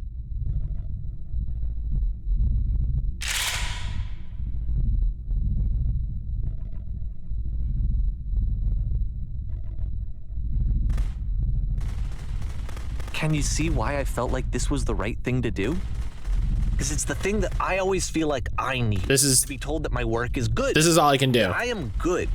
When someone really connects with a thing that I've made, when they see themselves purely in my work, there's nothing that feels better.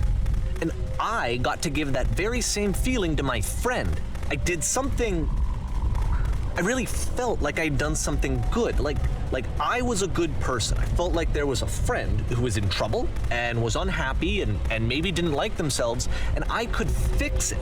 If I could give him this gift, maybe I could fix the problem. All of these lines being overlaid with me shooting the machine is chef's kiss. Chef's kiss. When they told me how much they enjoyed his games, it was the best feeling. It was the Perfect. Best feeling. Perfect. It made me feel so happy. So beautifully, beautifully happy.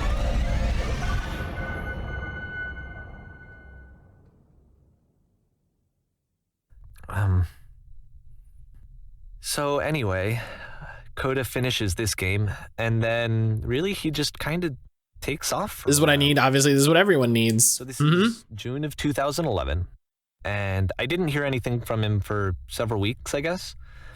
And so out of nowhere, one day I get an email. Love that transition so much. This game rules. A new game of Coda's. This one is called The Tower, and to my knowledge, Sympathy it's the versus last empathy game that Coda ever made. So let's take a look. It's so, man. It's really funny to have him say that after the classroom game. After the classroom game that so clearly demonstrated that you can't know everyone's inner thoughts. You can't know what everyone is going through. And this is where I have trouble saying anything meaningful about Coda's work. Because more than anything else, the tower just feels distant. It feels like it's trying to distance itself from the world. It's a very cold game.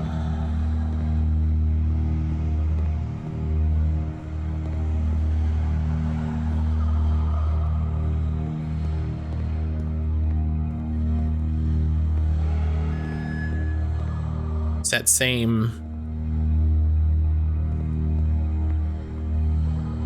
This room actually has a maze in it. Oh. Whoa! Except that all the walls of the maze are invisible. And then every time you touch one of the walls, there's this awful flashing and noise. The experience is really miserable. The flashing is... The game goes beyond not being meant to be played. It actually seems to despise the player for trying to play it at all. But I do want to show you the rest of the level, so when you're ready to continue, press enter and I'll put a bridge over the maze. Flash warning. So we've hit this point again where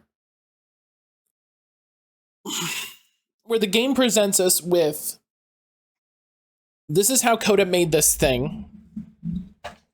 And I've given you a way around it. I've given you a way to bypass the experience. I've given you a way to go through it. Not sure there's a relevant thing, a Coda's conclusion to a literary piece or a musical work. Oh, it's probably relevant. Boo, you're the one that said, even the curtains being blue. I'm interested in the concept of trying to beat this maze, but in the interest of not spending the next 20 minutes with a bunch of flashing lights,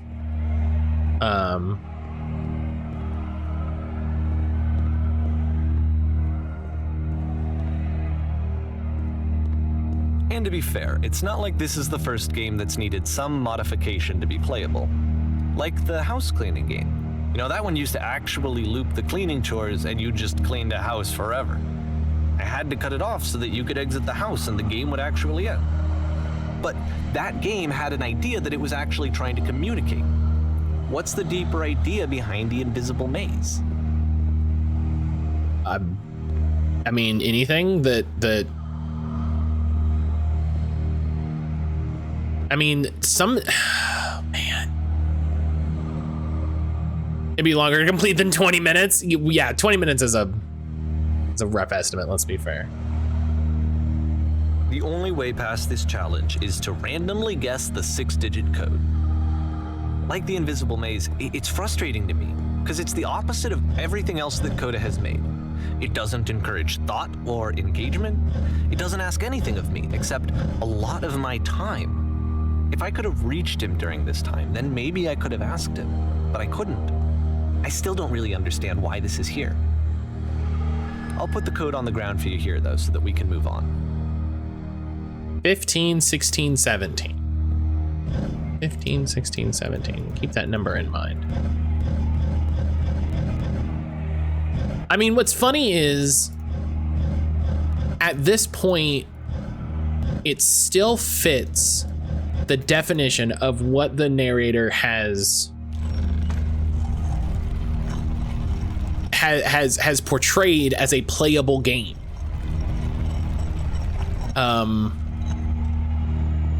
You know, it still follows what the narrator has put forth as what is a game. The switch to open this door is actually on the other side of the door, meaning that it's literally impossible to solve from this side. So even if you somehow brute forced your way through the first 2 challenges and you got to this point, there's actually just no way to progress. And it's scary for me, the idea of Coda cutting himself off entirely, just saying, you know, that's it, that's the end of the conversation, not giving me any way to fix the problem. I feel like a failure, I guess, when I can't fix the problem. But I can open this door for you, so let me do that.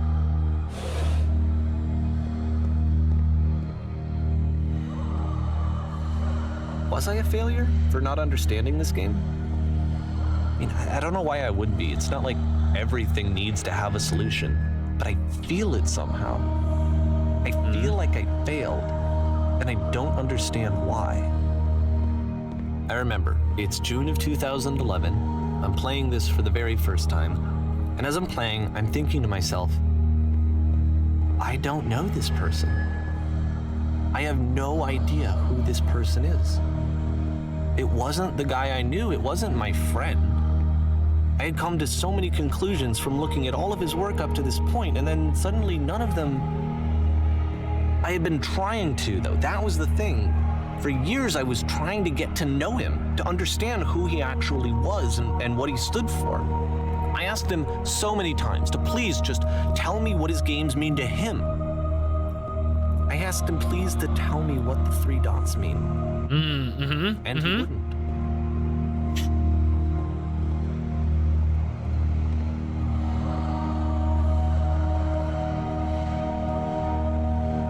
Up. W key. Thank you.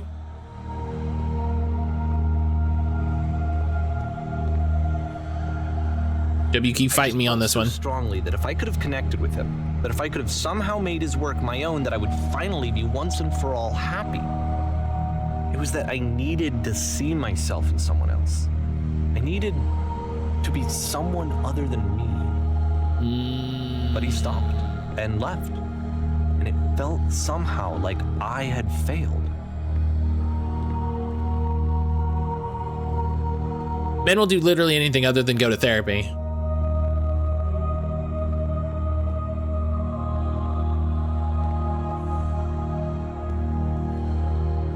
If he could have connected the dot. Oh my god. Oh my god, boo.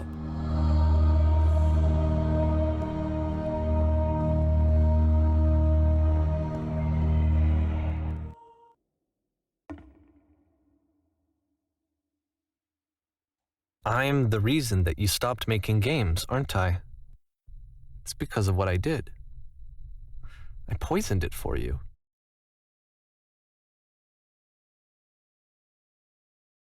I cannot overstate how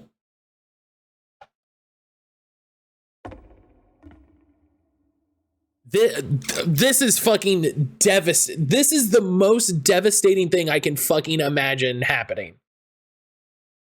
This is the like,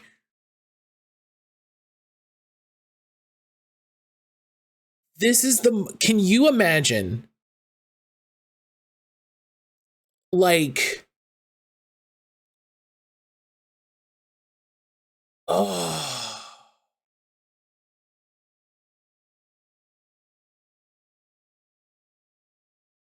And it was impossible to get here. There was so much. And like, hang on. I made this whole game knowing you'd play it to tell you thanks, but kindly F off. And it's not even just that, right? It's not even just that, because like I said, this game is playable by all of the things that Davey's been a huge prick, right? Davey's been a huge prick. And there's something, oh my god.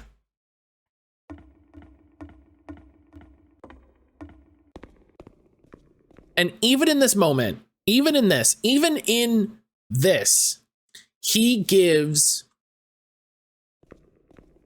Davey courtesy that he has not earned. I don't think I ever told you this, but when I took your work and I was showing it to people, it actually felt it felt as though I were responsible for something important and valuable.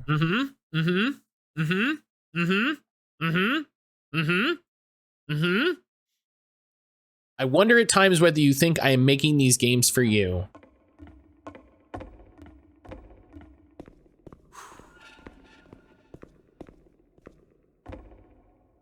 And the people who played them, they treated me like I was important. They really listened and cared about what I had to say. Even though I was showing your work, it was... Oh. I felt good about myself. I haven't even really... For a moment, while I had that, I liked myself. Oh.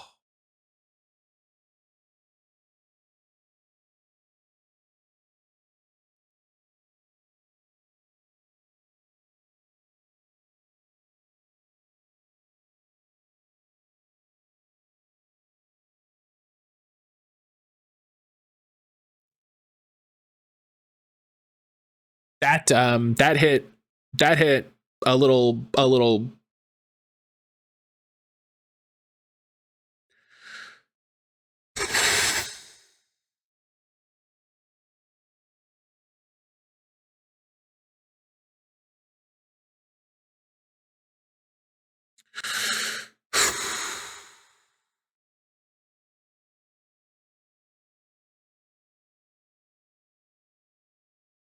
that hit there, chat. That but can games be art?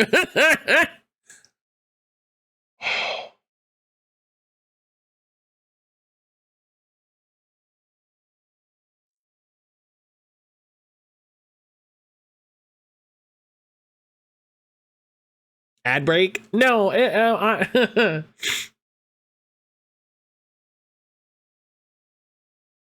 No, because this is the point, right? This is the point of the game. This is this is, hi, this is art. Like, this is,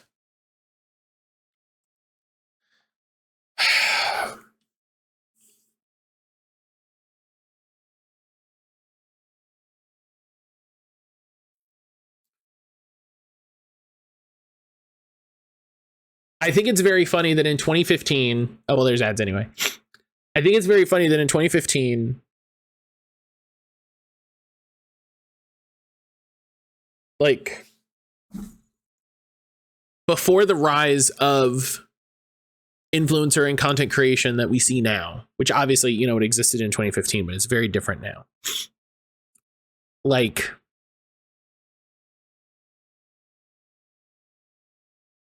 to hear that said out loud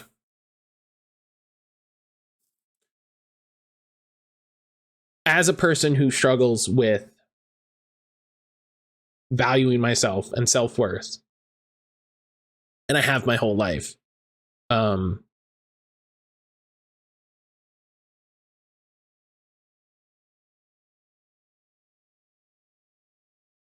as a person who finds a lot of joy in this, that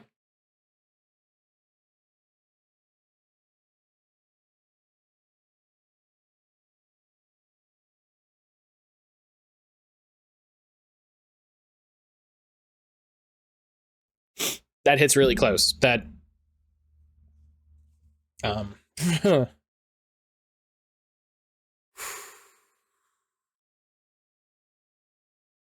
and I'm not, we haven't even addressed the thing on the wall. Like, I haven't even really approached the concept presented on the wall.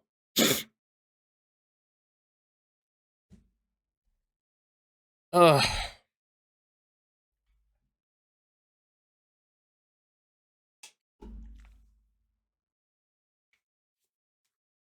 It's worth noting when Davey Wreden made Stanley Parable in 2011, this in 2015, and not a lot after. Yeah, I think this is a meta game, right? That it's obvious that the things presented here are narrative, are fictional, and in a way to convey the purpose of the story.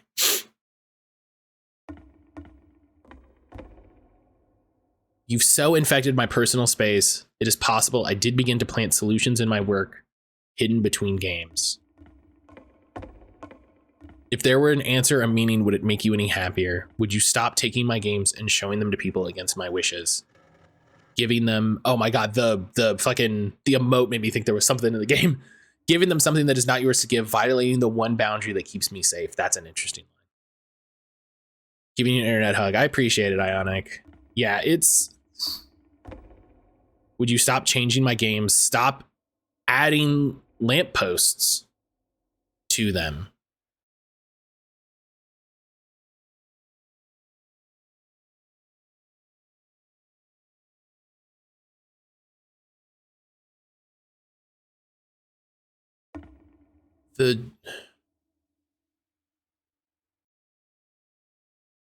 Davey's the one that added the lampposts.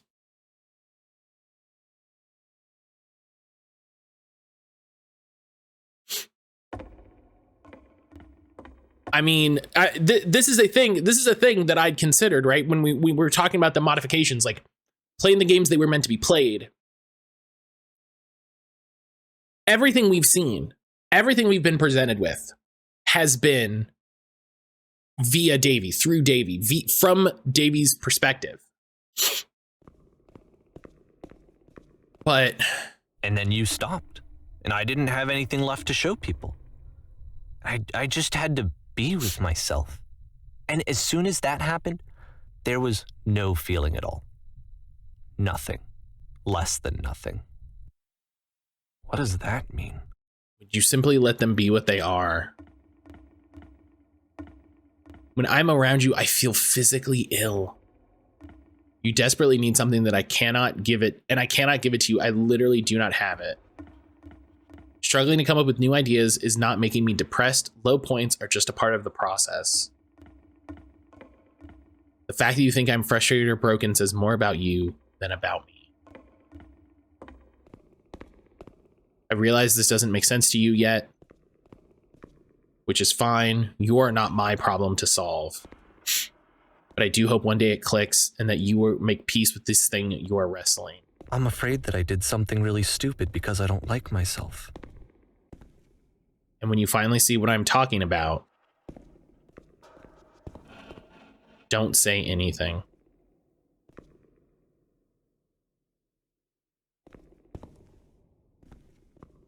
Same solution. But that's why I'm releasing this collection of your work, is because I haven't been able to find any other way to reach you. I've tried everything. And so a part of me has hope that if I put this compilation out into the world, and if I put my name on it, that maybe enough people will play it so that it'll find its way to you, so that I can tell you that I'm sorry. I know I screwed up. If I apologize to you truly and deeply, will you start making games again? Please, I need to feel okay with myself again. And I always felt okay as long as I had your work to see myself in. I mean, is something wrong with me?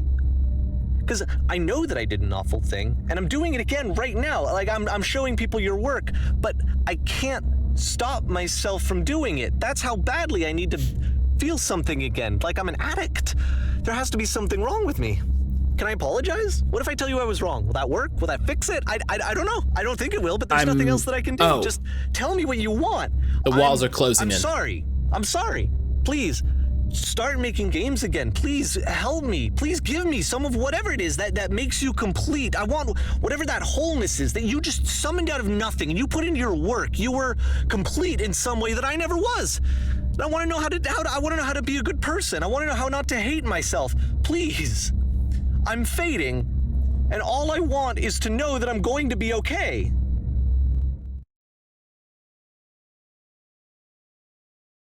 Is Coda a real person? If so, they learn a lesson. No, Coda's not a real person. I don't think. Epilogue.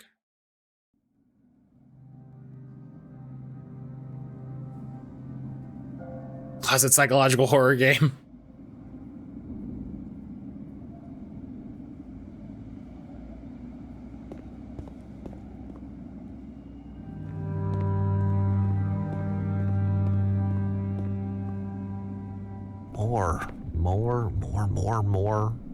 More love, more praise, more people telling me that I'm good.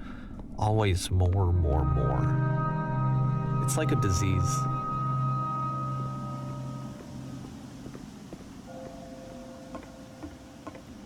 Oh, it's not. It's just online. Okay.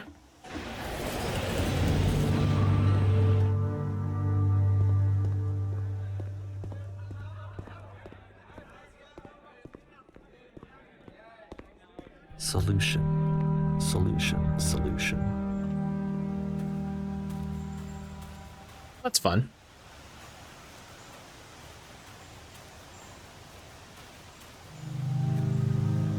I guess if someone had told me ahead of time that he just really enjoyed making prison games, maybe I wouldn't have thought he was so desperate. I wouldn't have told so many people that he was depressed. Love that train transition. Making prisons. That was a good transition.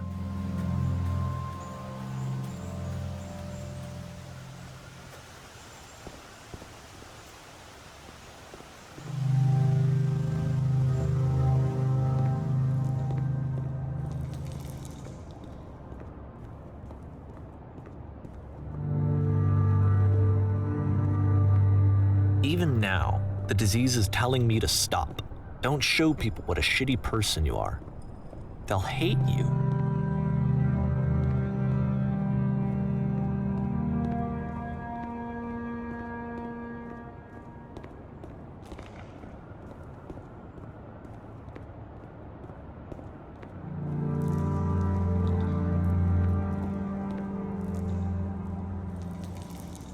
Oh.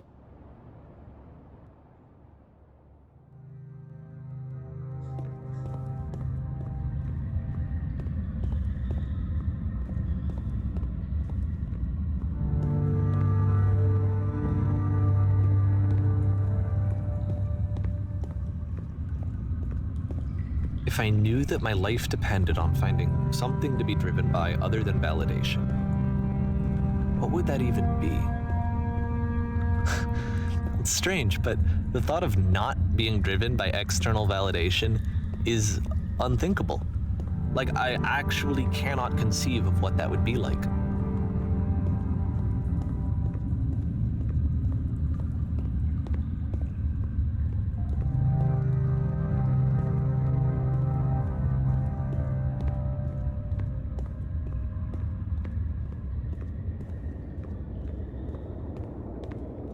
What now?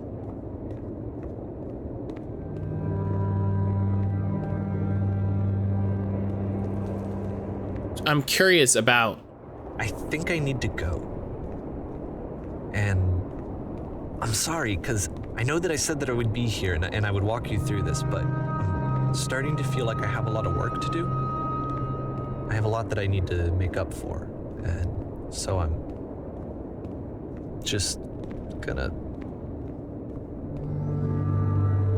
Okay.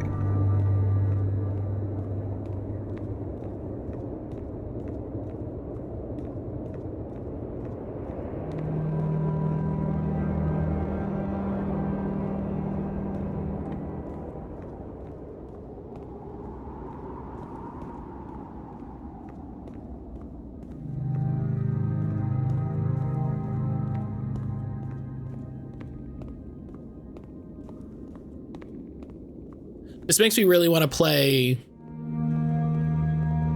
The new Stanley Parable isn't by the same people, right?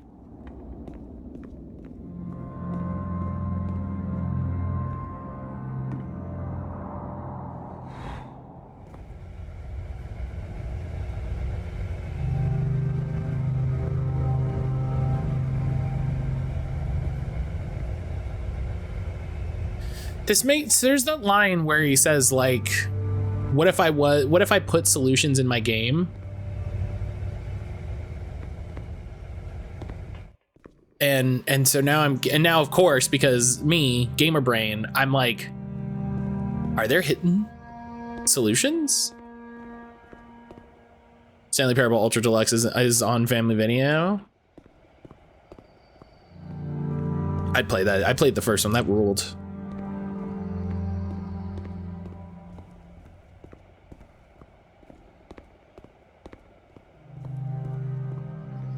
Yeah, but is the Jesse, if you know, is the new one made by the same people? Extra content's excellent. Revising the old stuff's great. Big recommendation.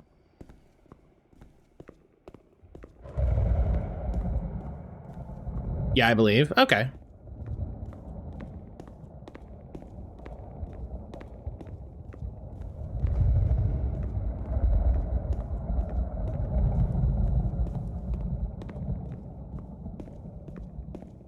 Same thing.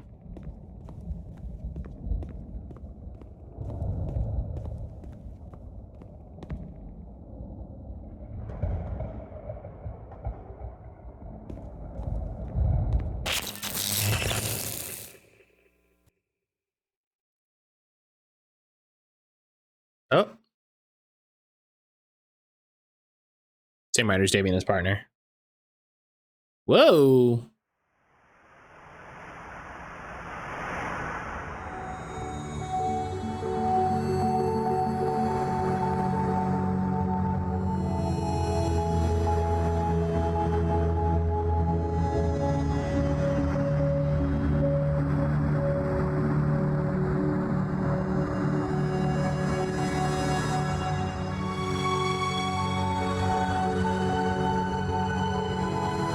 All three games have different dev names and publishers for some reason. Steam is not as consistent about that as I would like.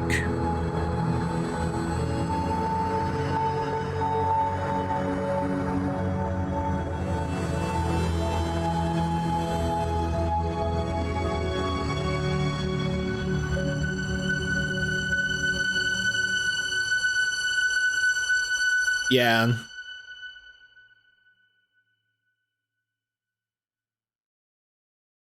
Turn back,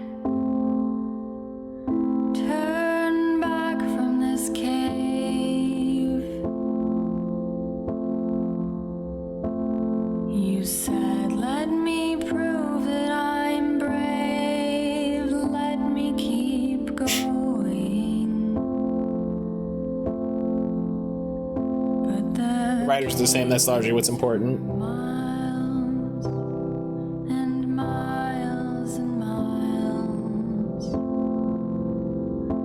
and you're so tired, but I know that you're strong. Oh, Rami? Samantha Coleman? Hey. Shoutouts. Turn back.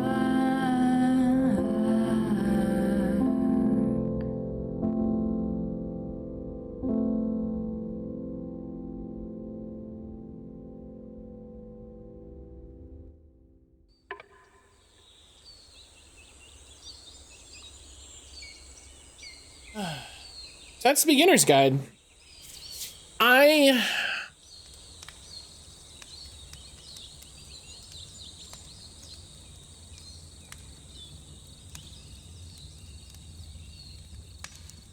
I can't help but feel that there's things hidden in this game. You know?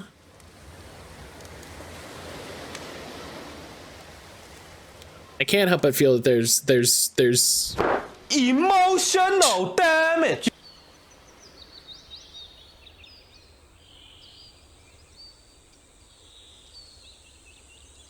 which might just be me. You're doing the thing. Yeah, I was gonna say, I was like, I think that's just me. Yeah, you're looking for the game, right? It's literally what I was about to say was like, it's me. It's me.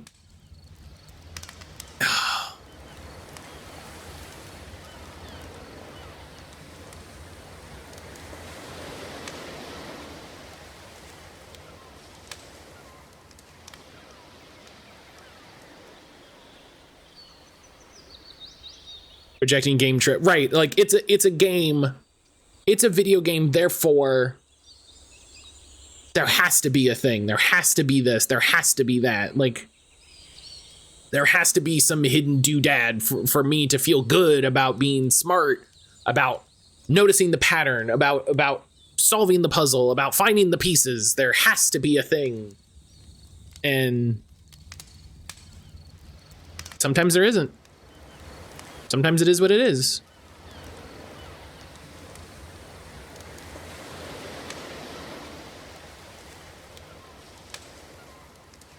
Calls it a piece in the most pretentious way possible. Laugh a minute, yeah. Laugh riot. Crack 'em ups.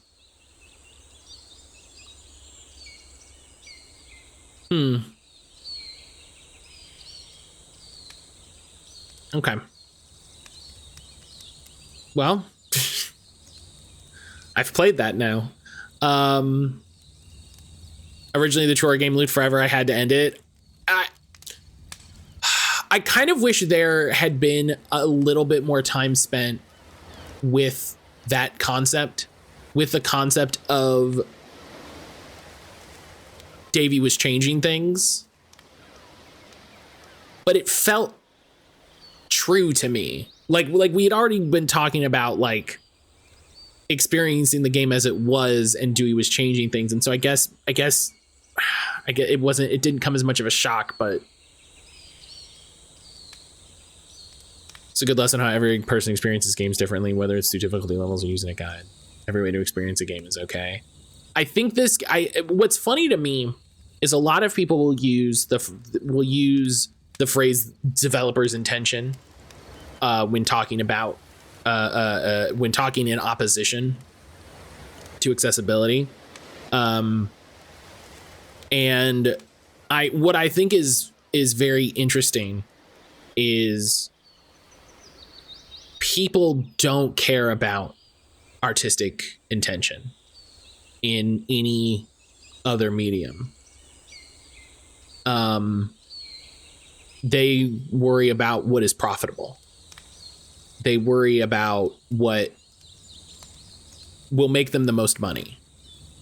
So here we're gonna come over here.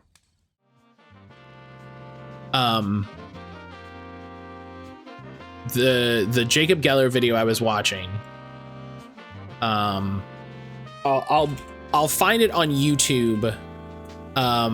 But I was watching it on Nebula.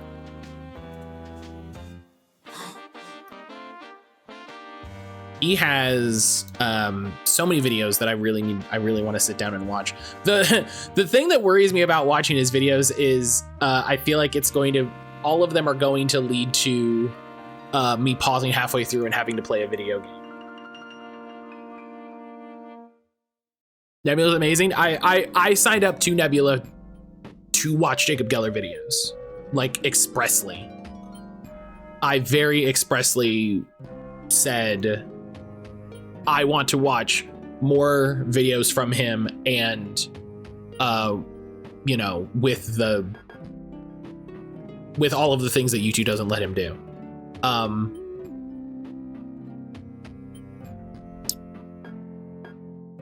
But so he in that video, he talks a lot about art, how art is appreciated, how art is approached, how art is consumed. And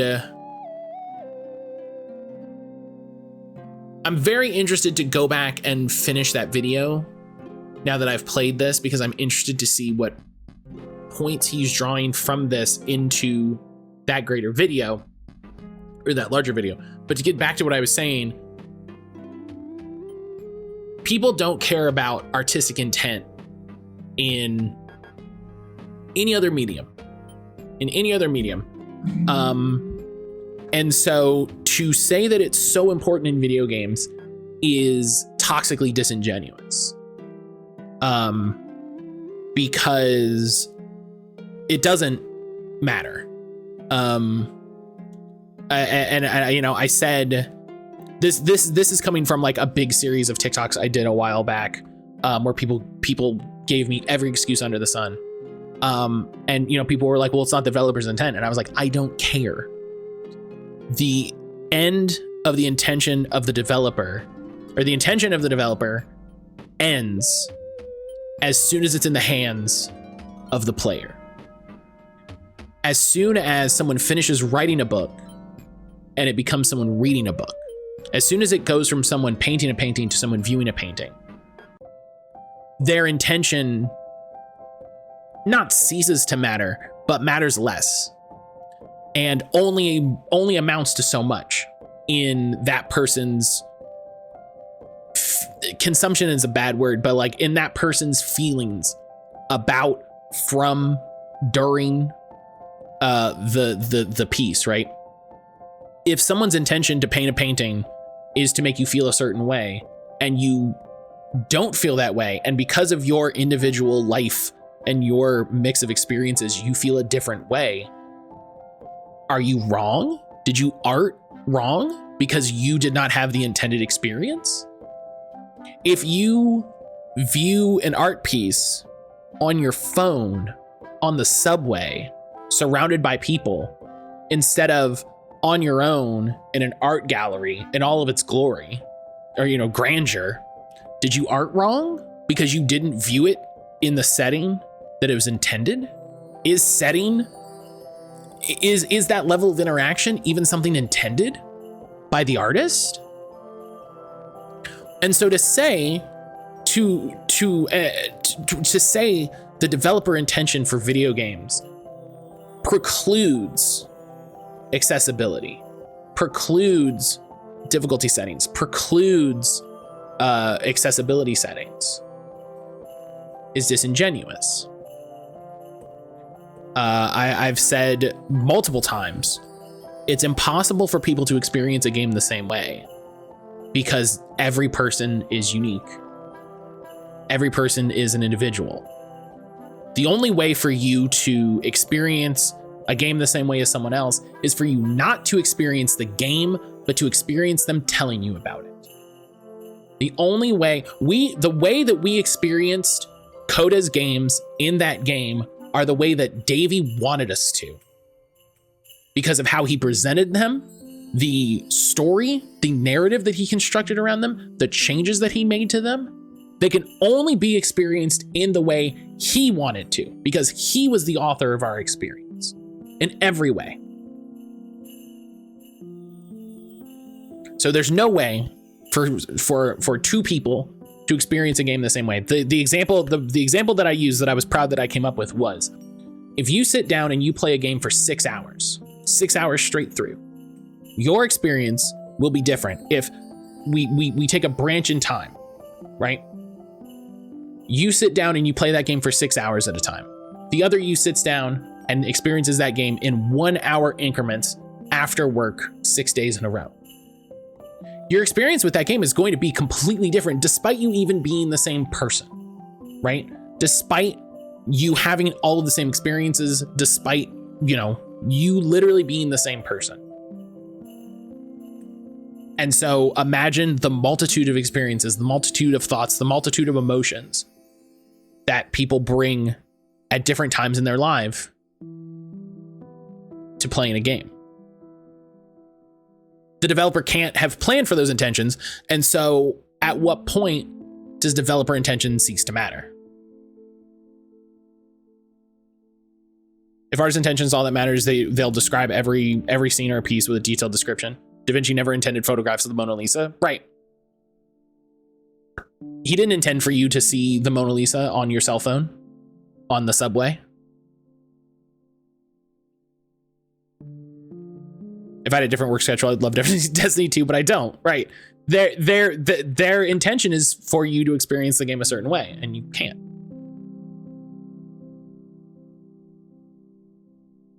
And so I think this game, I'm going to close Jacob Geller's YouTube page because one of the thumbnails is just staring at me. That's very funny.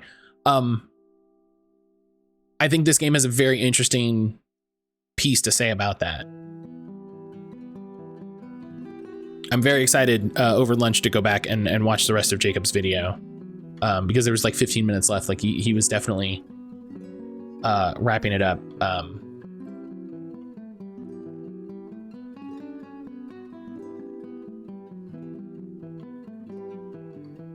I'm glad I did this. I'm glad I played this. This is definitely. I don't know if I shared this. I don't know if I shared this on stream. Break time? Yeah.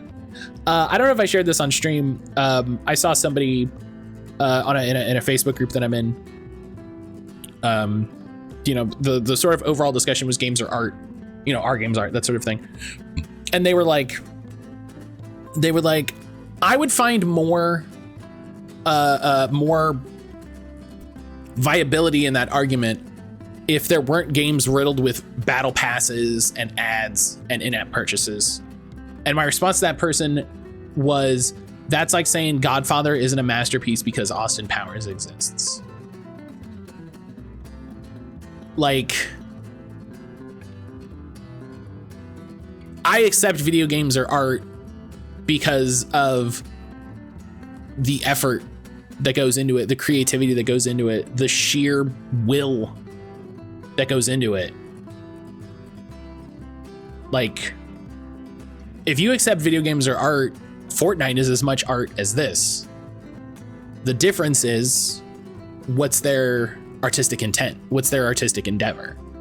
They're just different. They just have different aims.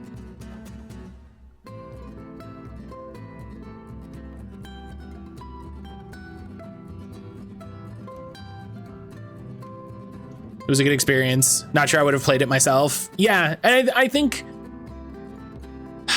that's the interest. I think that's what's interesting about live streaming. I think that's commercial painting is a whole genre of meaningless, inoffensive pieces for hanging in hotels. Right, that art has to come from somewhere. They paid someone to make it. It's art just as much as the Mona Lisa. And the second, it's like a conversation that comes up a lot. A conversation that comes up a lot that I always push back against is, and I've seen it in multiple industries, is what is indie? What is indie? People will talk about like what is an indie game in relation to video games and in relation to TTRPGs, right?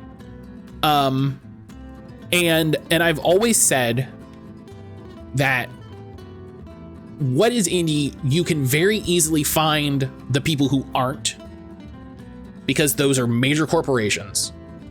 And the second you try to define any characteristic, it is with the express purpose of excluding someone you think isn't. Like, anytime I've seen someone have the conversation of this isn't indie because it is a completely specious definement that they are making with the express purpose of excluding an example. They're saying they're not indie because. And it is always an exclusionary argument. It is always with the purpose of making that definition so specific, so small, so restrained, that it's the same as if you say, well, this video game is an art because. And it's whatever you say after because, I will find an example that by that definition is not art that you would say otherwise. That video game is an art because, what about this game? That video game is an art because, what about this game? I mean, hell, if we want to be pedantic about it, none of these video games are art because they're sold in a store with the purpose of making money.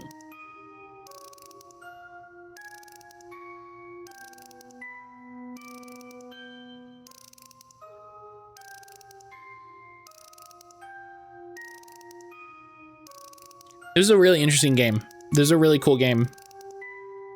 I'm glad I played it. And I'm glad that people who might not have played it otherwise got a chance to experience it. And I hope it's giving you thoughts like it's given me thoughts. An artist must be starving and suffering, right? But yeah, I'm gonna take my break. I'm gonna take my break because it's important to take a break. When I get back, we'll get back to Dragon Warrior. And we'll see what's going on there. But until then, take this opportunity, get up, walk around, have a little water, take a moment for yourself. I'll see you back here in a second.